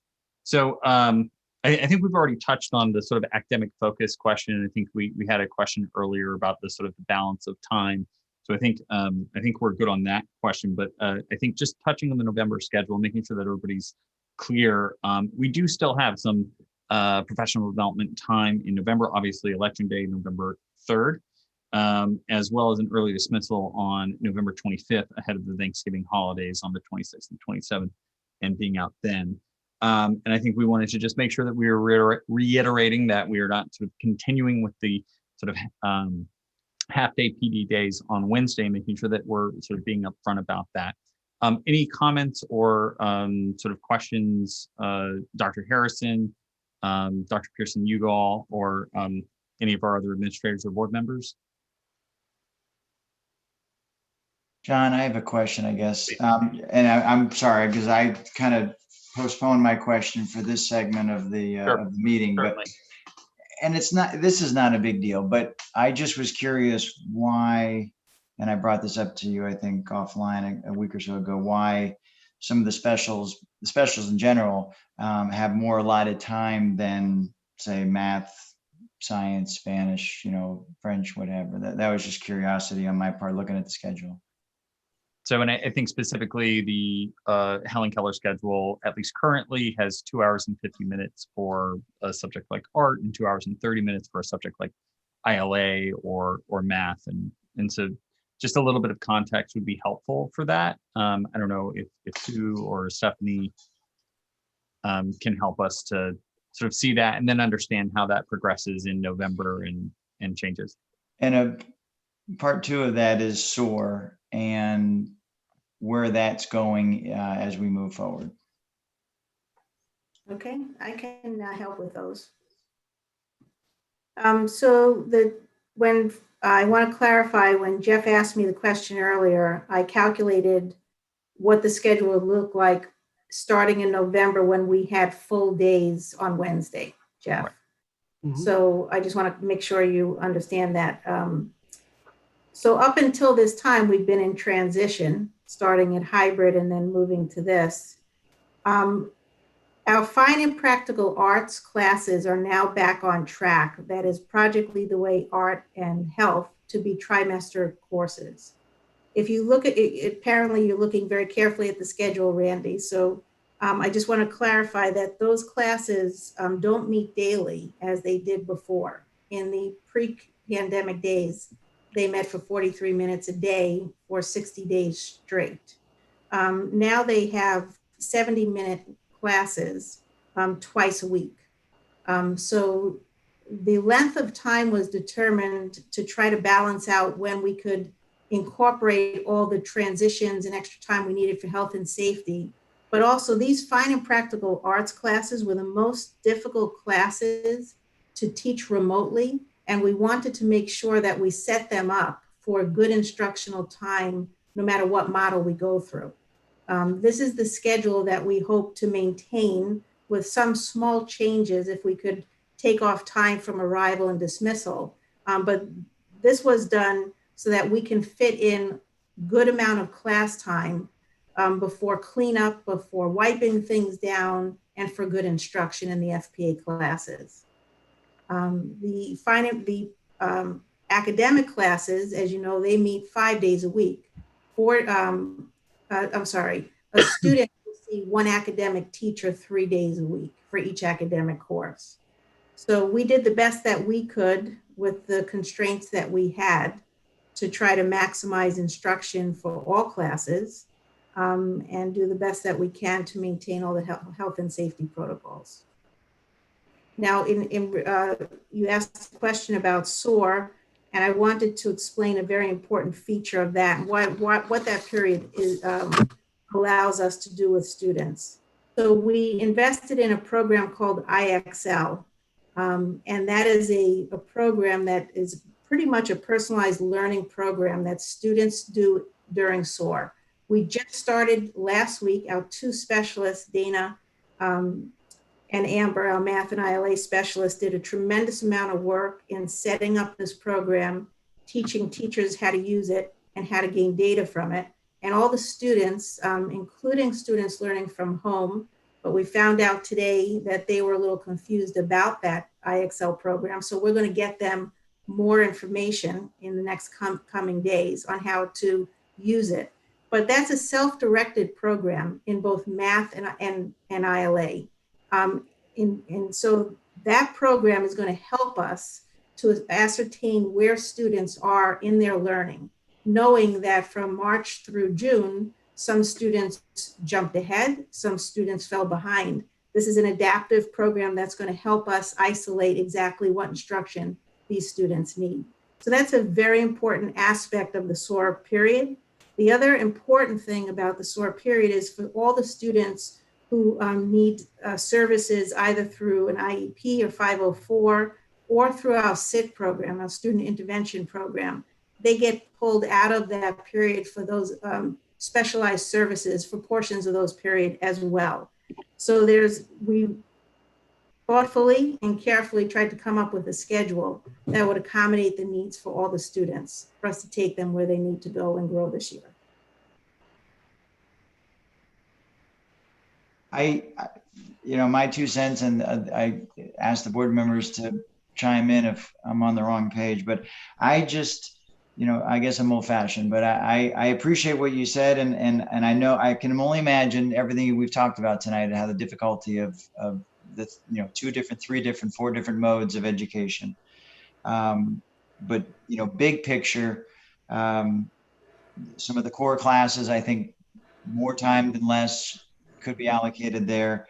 And, you know, our family's been familiar with IXL for a number of years because we used it at Samuel Staples, kind of an after school thing for extra work and what have you. And I assume that's going to go away rather soon. There's only so much, I mean, an hour twice a week for every student to do that. We ought to be able to isolate where they are relatively quickly. This isn't going to continue beyond the next couple of weeks, I take it?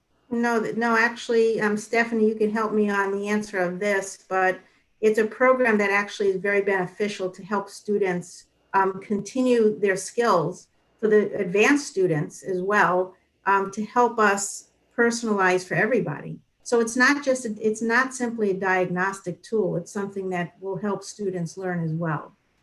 Stephanie, could you add anything on the IXL knowledge that you have?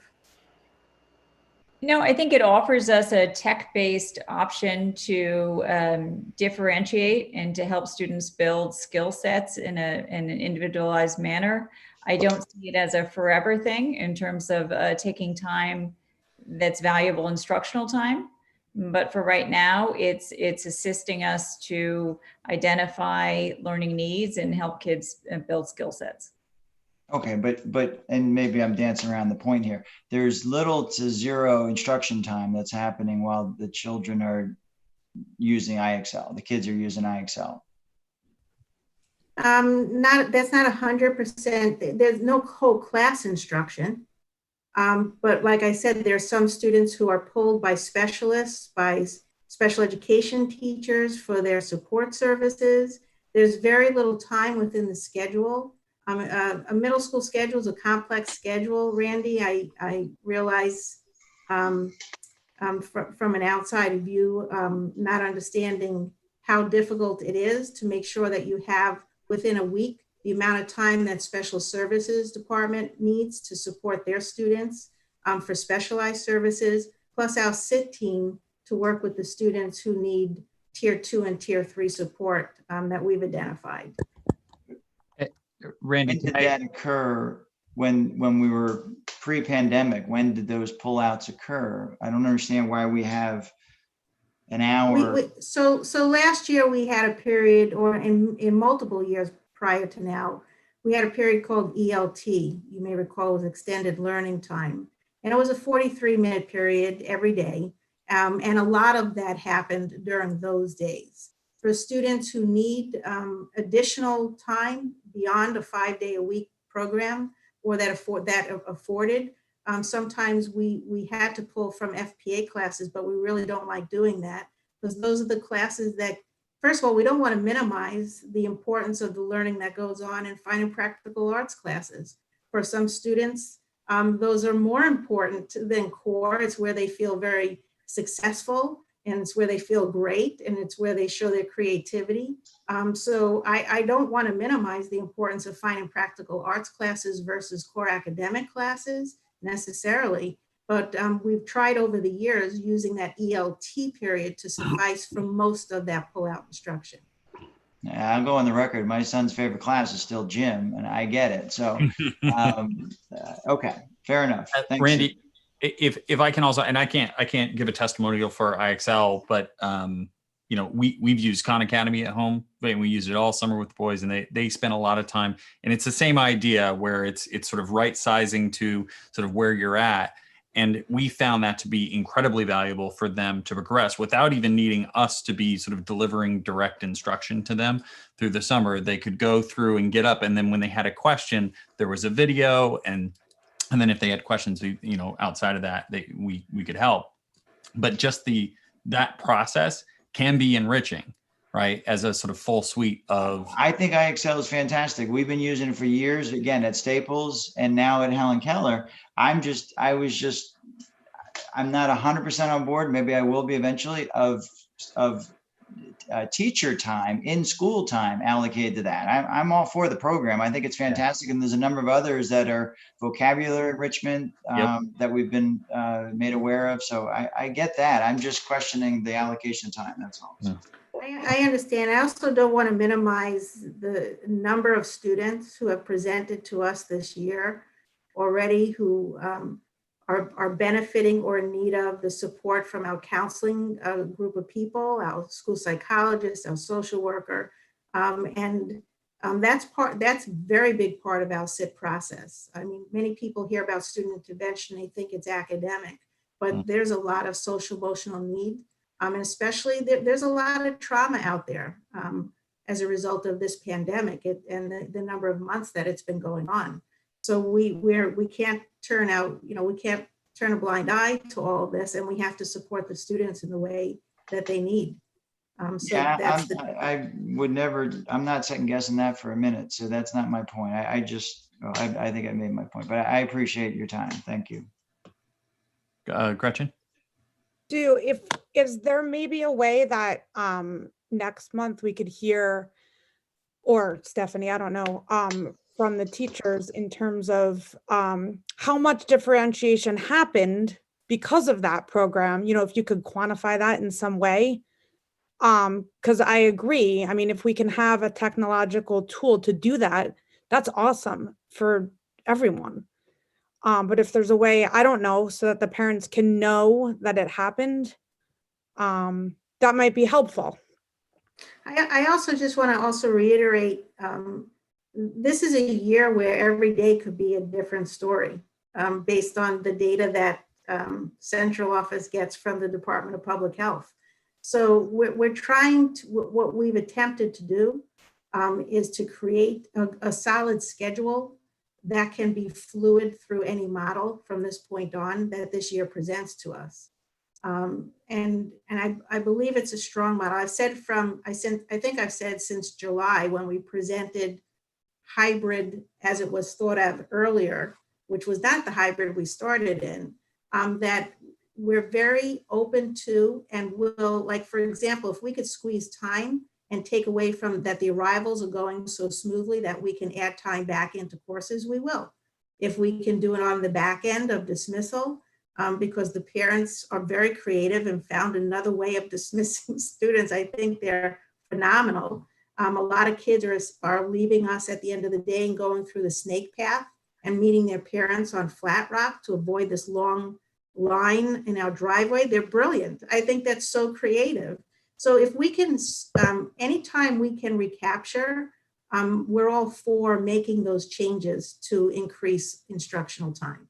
Yeah, I would say just specific to Randy's questions in particular, Sue and I will find a time to talk and then report back to the board next month about the Keller schedule and how time is being used and what differentiation looks like for the different core subjects.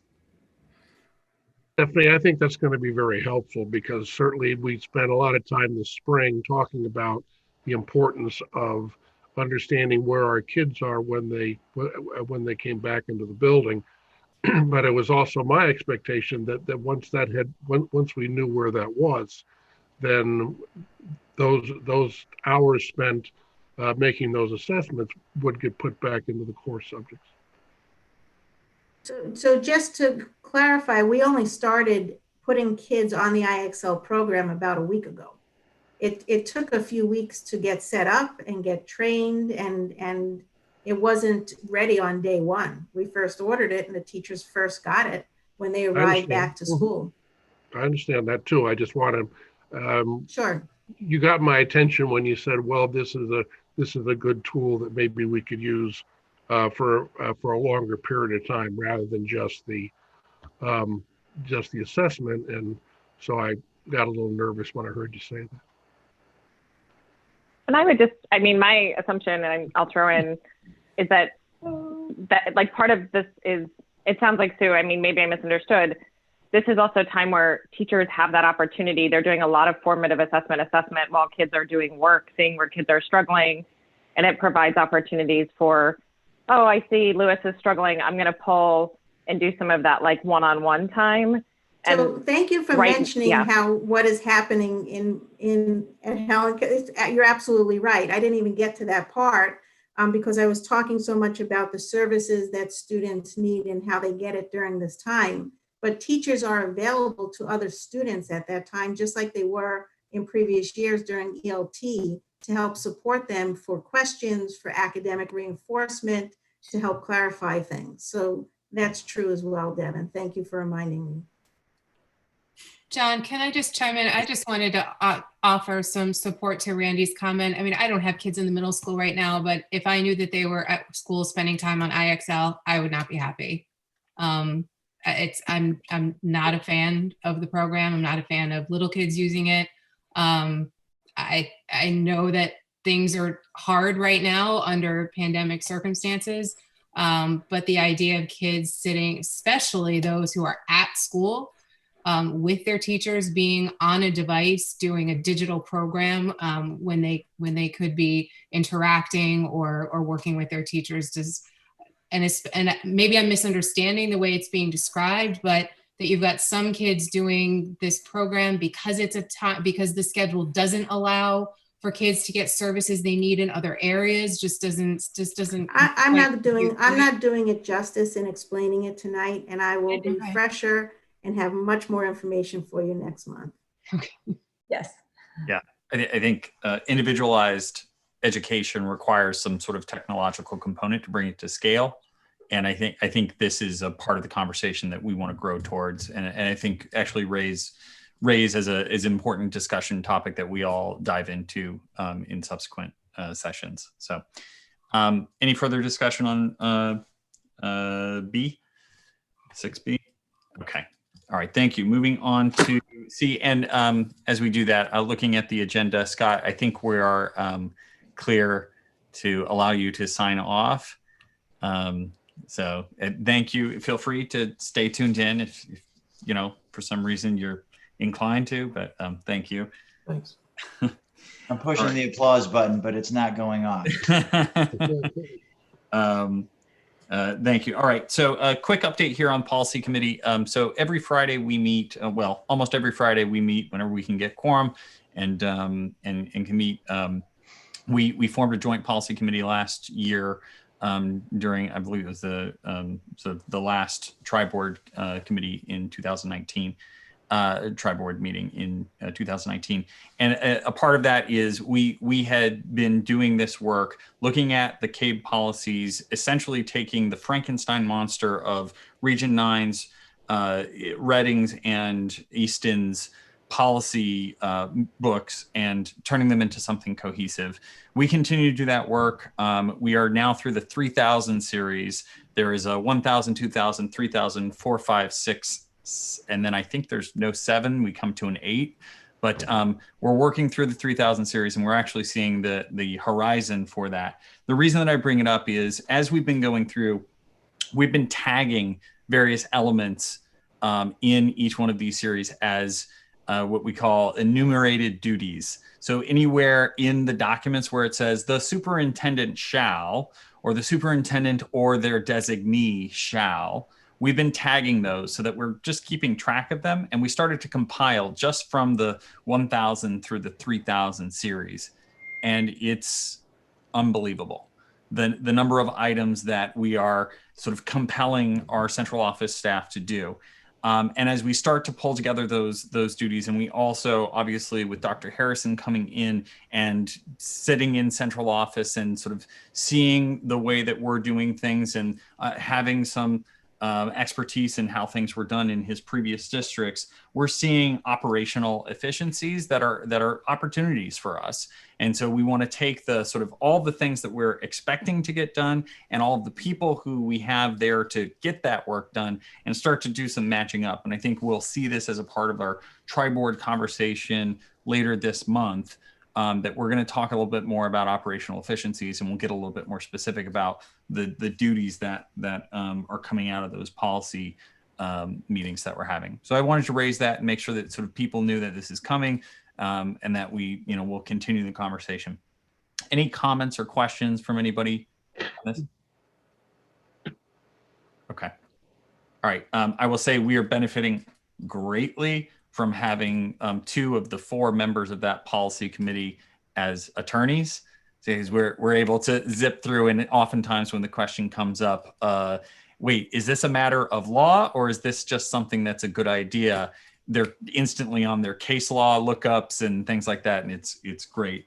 Just as long as they never bill us for their hours, which has been really, really good. All right. Moving on to our newly formed agenda item, D, voice amplifier, $1,511.58.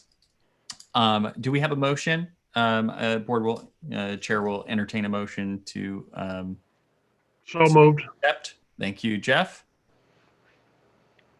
Randy is seconding. Good. Discussion. I do have one question, Sue. Were you able to do any tests with an amplifier unit? I know it can be the voice sort of detection and noise cancellation on cameras and microphones to enable kids at home to hear someone. That can, if you've ever been on a call and somebody's tried to play a clip for you from a movie and it's cutting out, that's the sort of microphone going, wait, that's not a human voice, that's a computer making noise. Have we tested that at all yet? That's a good point. I could, if I get approval for the grant, could purchase one, get it by in 2 days by Amazon and test that out before spending any more money on it. Cool. Awesome. All right. Any other questions for Sue? Any comments on this one? All right. All in favor? Thank you, PTO. Yes. Thank you very much, PTO. Thank you. All in favor? I see Gretchen, I see Devin, I see Jenny, I see Randy, I see Jeff, and myself, all in favor, 6-0. The motion passes. That moves us to item 7, public comment. So as always, please feel free to flag us down or raise your hand. Oh, there we go. Okay. It looked like the order changed. I thought I saw Allison's hand first. And then Tracy. I'm gonna ask Allison to unmute first. It seemed like things jumped around there. I don't know what happened there. Okay, thank you. Yeah, thank you. And if you can just identify your street. Allison Bunoff, Gregory Farm Road, Easton. Thank you. Just a few things. You guys touched on a lot of points that I've been talking about for weeks. We're happy really to be all in 5 days. We'd love to be in all 5 days with no half days. I really have to be honest. It's very difficult for parents to continue to have this half day. We really, I'll speak for myself. I'm looking for a difference. If we're gonna have all these half days, I really wanna see some movement for my kid, for what a parent sees. It's difficult. I'm with Randy on the academics. I said it a couple of months ago or weeks ago. Khan Academy, IXL, I think they're great. They have their place, but what we're doing here is it's taking the place of the teacher. It's probably not what we all want to hear, especially the teachers, but that's really what personally I think it's doing. If we continue to use it, day in and day out. Again, it has its place. I think it's helpful, but I don't think it's the best thing going forward. I also think that there are kids that don't need emotional support. They may not need it now, maybe later, but those that don't need it now and that are on grade level or above grade level, I think that we have to look at that. It's every kid that we need to look at, not only those that need extra help. There are kids that are fine, thank goodness, that maybe are being, they're treading water. We need to give them what they need, more academics. And when my 7th grader comes home night after night, what do you got to do? Nothing, did it, done. 4 days off, nothing, did next week's that's out there already. I mean, my husband and I were talking, we were bringing piles of books home when we were in 7th grade. We had hours of work, projects and etc. And I think that's really what, I know I'm a real downer, but that's what we're looking for. But I'm happy that we're in. It's a lot better than some other districts. I'm very thankful for that. There's a lot of hard work going on. I'm thankful for that. And you guys hit on a lot of these items tonight. So I think we're in the right direction. Thank you, Allison. Thank you. Tracy? Hi, Tracy Carlucci, Morning Glory Lane in Easton. Just wanted to say thank you first to the board and administration for all of your time and hard work thus far. We have a first grader at SSES who's temporarily learning from home. And I know that Kim touched on some of the difficulties and issues with that model right now, but I just wanted to go on record from a parent's perspective. Our teacher's been doing a great job. She's interacted with the kids at home in the math lessons more than I expected, which is great. I think 3 Zooms a day is perfect, 3 live streams. I don't think we necessarily need more live streams, at least for me personally, because it stretches out the learning across many hours. When you're working at home, you don't need as much time to accomplish everything. But that being said, I definitely would love our daughter to have science and social studies this year.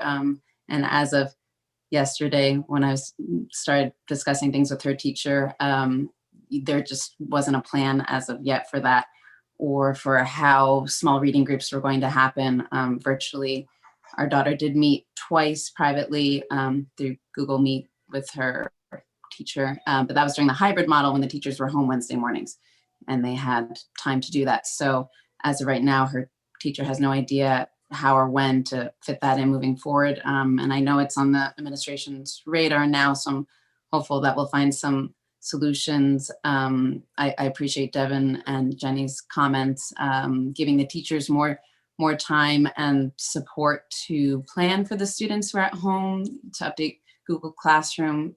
For science, it could just be some videos and some worksheets, Mystery Dug, whatever, done, great. And then of course, meeting with them either privately or in small groups for reading, whatever else needs to be done. I think they need, sorry to the woman who just spoke, the early dismissal could work maybe going forward. That could be a time for teachers to plan and meet with the kids, or like Jenny said, to think creatively and have long-term subs or paras. I just think we need to think outside of the box, because these kids are going to be left behind, whether they come back to school in a few months or if it's not till next school year. All of us as parents are doing our best, but I just feel like we're isolated and don't have the support and the communication, how our assessment's going to be done, unless we go and ask, and we don't want to burden the teachers who are already so burdened and doing a great job with the resources and time they have. So yeah, that's basically it. We're just looking for an equitable solution. I know it can't be equal since the kids are at home, but that's what I'm hopeful for. So thank you. Thank you very much. Thanks. We have someone as iPhone. I'm asking you to unmute now. Hello. Hi. My name is Sam Salzberg. I have a daughter at SCS and a daughter at Helen Keller. My daughter at Helen Keller is we're temporary learning from home, and my daughter at Helen Keller is very happy with everything. Actually, her only complaint has been that she can't always hear the class discussion. So I'm very happy that the board approved this amplifier. I think that will help. She can hear the teacher, she just couldn't hear the other students. And that's a good part of learning, is to hear the class discussion. She's able to join virtually all her classes, so that's wonderful. My daughter at Samuel Staples, however, naturally she feels left out because she's not going there physically. But most days she only has humanities for live streaming. She has science a few times a week. She's had art twice. She doesn't have any math right now because her teacher's home. So she has 0 math, but when she did have math, it was not even 10 minutes of instruction. So I called the state to understand what the requirements or what the guidelines were. And I would like to just read it just to make sure I understand it in this this document, Plan for Reimagining Connecticut Classrooms. It says, districts should plan learning using a 50-50 rule, 50 synchronous and 50% asynchronous in a week of instruction. So there were no specials being offered, it seemed, except art. And it's from my discussions with administration, it seemed like the specials teachers were just kind of on their own. They were not encouraged to do live streaming, and that the art teacher kind of did that on his own. So it kind of leaves out the kids at home even more. My daughter doesn't join the morning meeting with her homeroom. So like I said, most days, at least until this week, she just had humanities and the rest for less than 1 hour. And when I did talk to administrators, and I thought maybe I misunderstood, but when I see it in practice, I'm pretty sure I did not misunderstand. The intention is that the kids who are on screens should only listen and observe, and that the administrators do not want the teachers teaching to screens or interacting with the kids on the screens. And I think some of the teachers have tried to include the kids at home, and I appreciate that. And I'm just wondering if it's been a deliberate decision not to follow the state guidelines at Samuel Staples. Why is that not happening? I know Kim just talked right now about the things that are preventing us from having, including the kids at home, or mask breaks, reading alouds outside, and hand washing. It doesn't really make a lot of sense to me because there's a lot of other time that she could be joining virtually, that she's not synchronously. I mean, I just made some other notes here. I just want to make sure I add.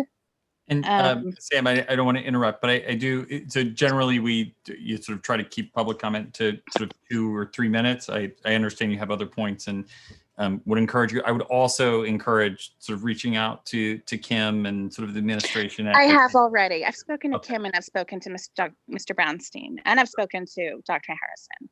So I'm just looking for answers, and I'm wondering, is this really how it's going to be? Because my husband, fortunately, was in Bridgeport, and when I called them, they're doing full live streaming all day with the exception of half an hour. So I think we can do better.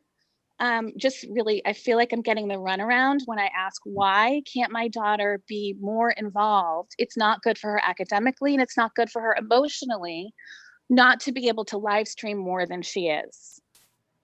And when I talked to one of the teachers, she said to me, my leadership has discouraged me from live streaming, and I have no training in live streaming. When I hear what's happening at Helen Keller, they had training for the teachers to live stream. Math is hard enough. My daughter has no math instruction through live streaming.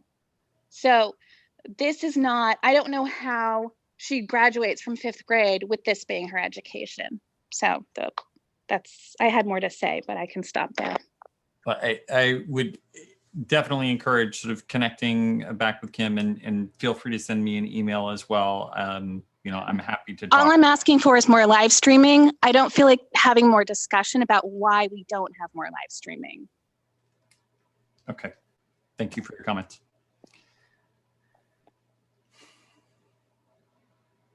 Carolyn?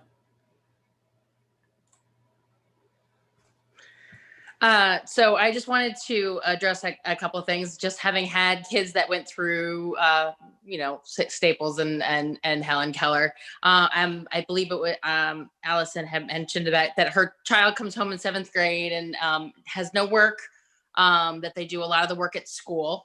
I'm going to tell you that from personal experience with a kid who had no difficulties with school, I think that was kind of an intentional choice on the school's part. I think they're trying to give the kids a lot more downtime at home.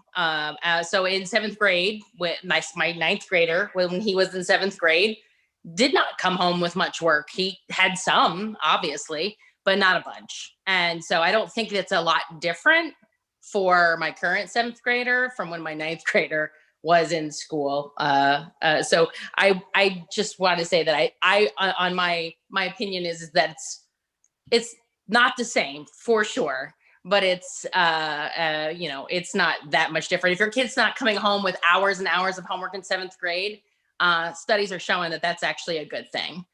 We don't need hours and hours of homework to make sure that our kids are learning.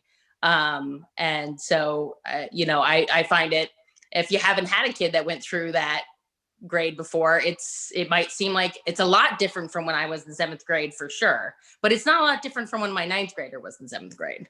My experience with my elementary school student is very different from Sam's, but truth be told, she is all in. But even when we were home, I don't think we had that same experience. I did talk to a friend of mine who is all in. Is fully distance learning.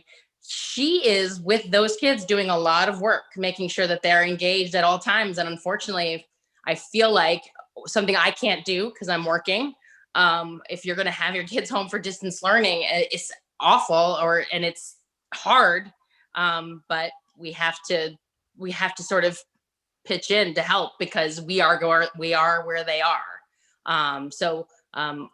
My friends that distance learning says she literally is with her kids making that work every single day through every single class. So anyway, my 2 cents over my 2 minutes. Thank you. Thank you, Carolyn. Yes. Oh, sorry. Try one more time. Thanks, John. Pat Hamlin, Old Sal Road here in Easton. Thank you guys so much. I just have a few things I'd like to share, and I'll try to be super succinct, but we're fortunate enough to have a child in each of the school districts. So Samuel, Staples, Keller, and Barlow makes our lives very interesting. I appreciate everything everyone has done here. Our kids are so happy to be back full time. So that is immensely important to us, and I appreciate every single person who's played a role in that. I want to just call out Stephanie. I love the standard naming conventions. As a full-time working parent, my husband and I both work. We're trying to be teachers at home. Like, everything that you're doing is so appreciated. Kim, quick call out. Your car line work defies logic to me. The operational components of that. And I know that's challenging. And I know you've tried several different methods. I appreciate that. I'm sure a lot of people on the phone do. Randy and Jenny, with all due respect, I really value academic excellence. Honestly do.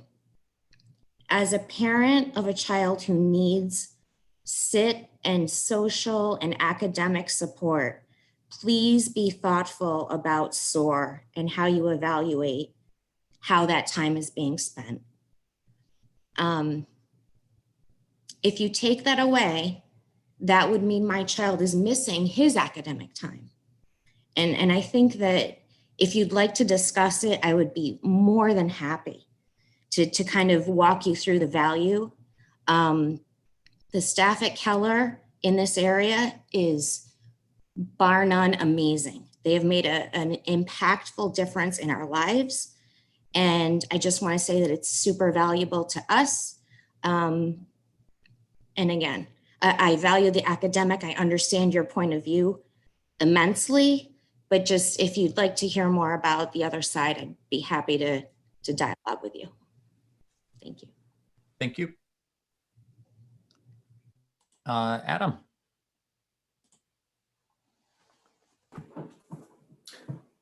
Hey guys, Adam Parker, 70 Wedgewood Drive in Easton. Jenny, I know you had mentioned early in the call you were interested in hearing from kind of everybody, how everybody's experience is going. And I'm just happy to report that out of our 3 kids, 2 are at Staples, 1 is at Keller. And it's been just an excellent experience so far, all in, including our youngest, who's got a little bit of anxiety to begin with. But, you know, even with everything going on, things are going really well for them. So thank you, everybody. And thanks for all the effort, guys.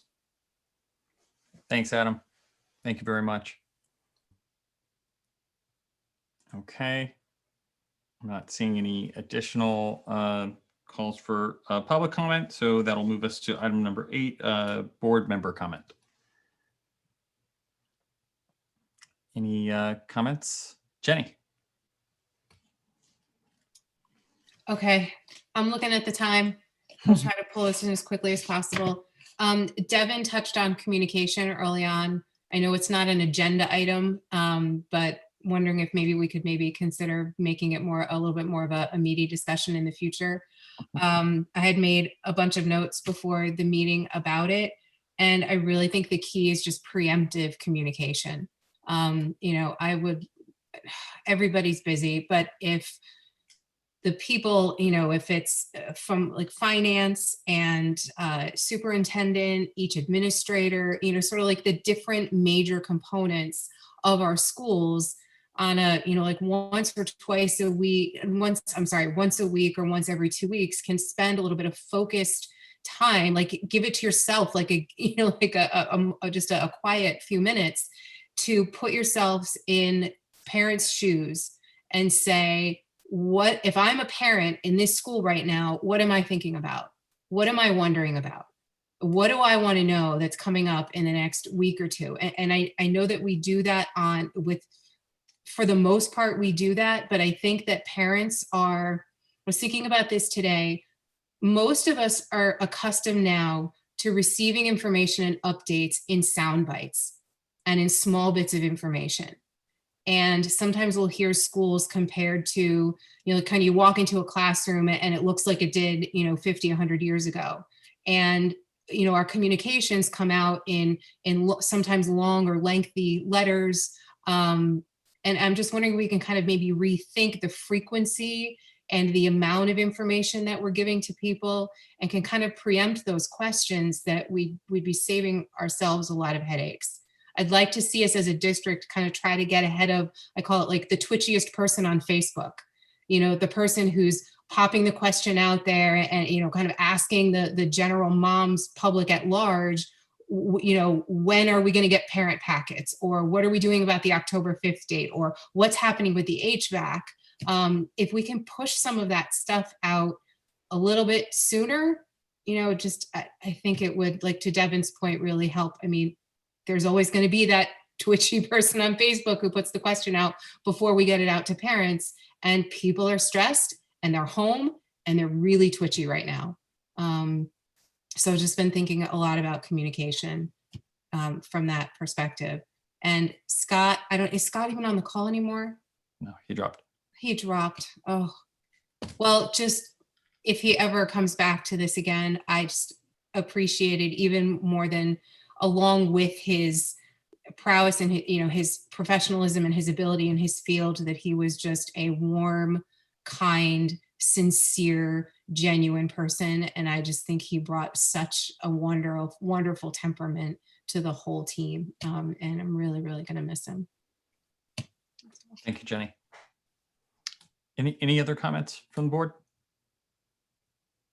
Just a question to follow up on Jenny's first comment. Are you looking for the board to take a more active role in that, Jenny? Or are you asking the administration or? I guess I think administration, and maybe is there a way that we can support that? You know, can we be part of the conversation? I don't know. Can we be sort of a feed, like, you know, can they reach out to us and say, hey, what are you guys hearing? I mean, I'm not trying to make it sound like we know more than they do, but I feel like I'm playing, I don't know what's the word, like fending things off on social media. Not a huge amount of time, but often enough that it seems like there's sometimes that it can cause like an undercurrent of mistrust. And I think that's my concern. And I don't know how much fighting is put out because of it. And if maybe we could put some things out a little bit, like say, for example, the HVAC, right? We knew the October 5th date was coming and that people were going to be like, if we maybe said, okay, even though we sent out plans, even though we provided information, even though a month ago, Stephanie presented this incredibly detailed, unbelievable plan, to think that because we sent that out a month ago, that everybody's going to refer back to it and we can kind of stay quiet about things isn't necessarily so. And just that people are so used to things information coming at them in small bites and kind of like a constant feed, if that makes any sense. And it can't come from us necessarily because we're not the ones running the buildings. Like the HVAC update, if we had said, okay, you know what, it's October 5th is coming and people are going to be nervous and they're going to wonder what's the plan for ventilation at Keller. And we had sent something out a week before, as opposed to we're talking about it now. That's kind of a cycle of timing. I just thought maybe we could start to talk about.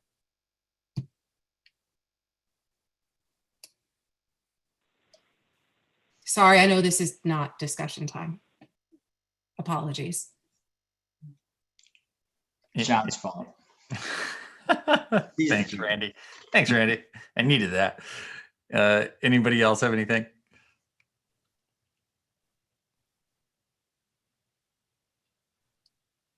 Okay. Entertain a motion to adjourn. So moved. Good. Seconded by Gretchen. All in favor? Aye. Unanimous. 6-0. We are adjourned at 10:13 p.m. on October 13th, 2020. Good night, all. Good night, all. Good night, all. Take care.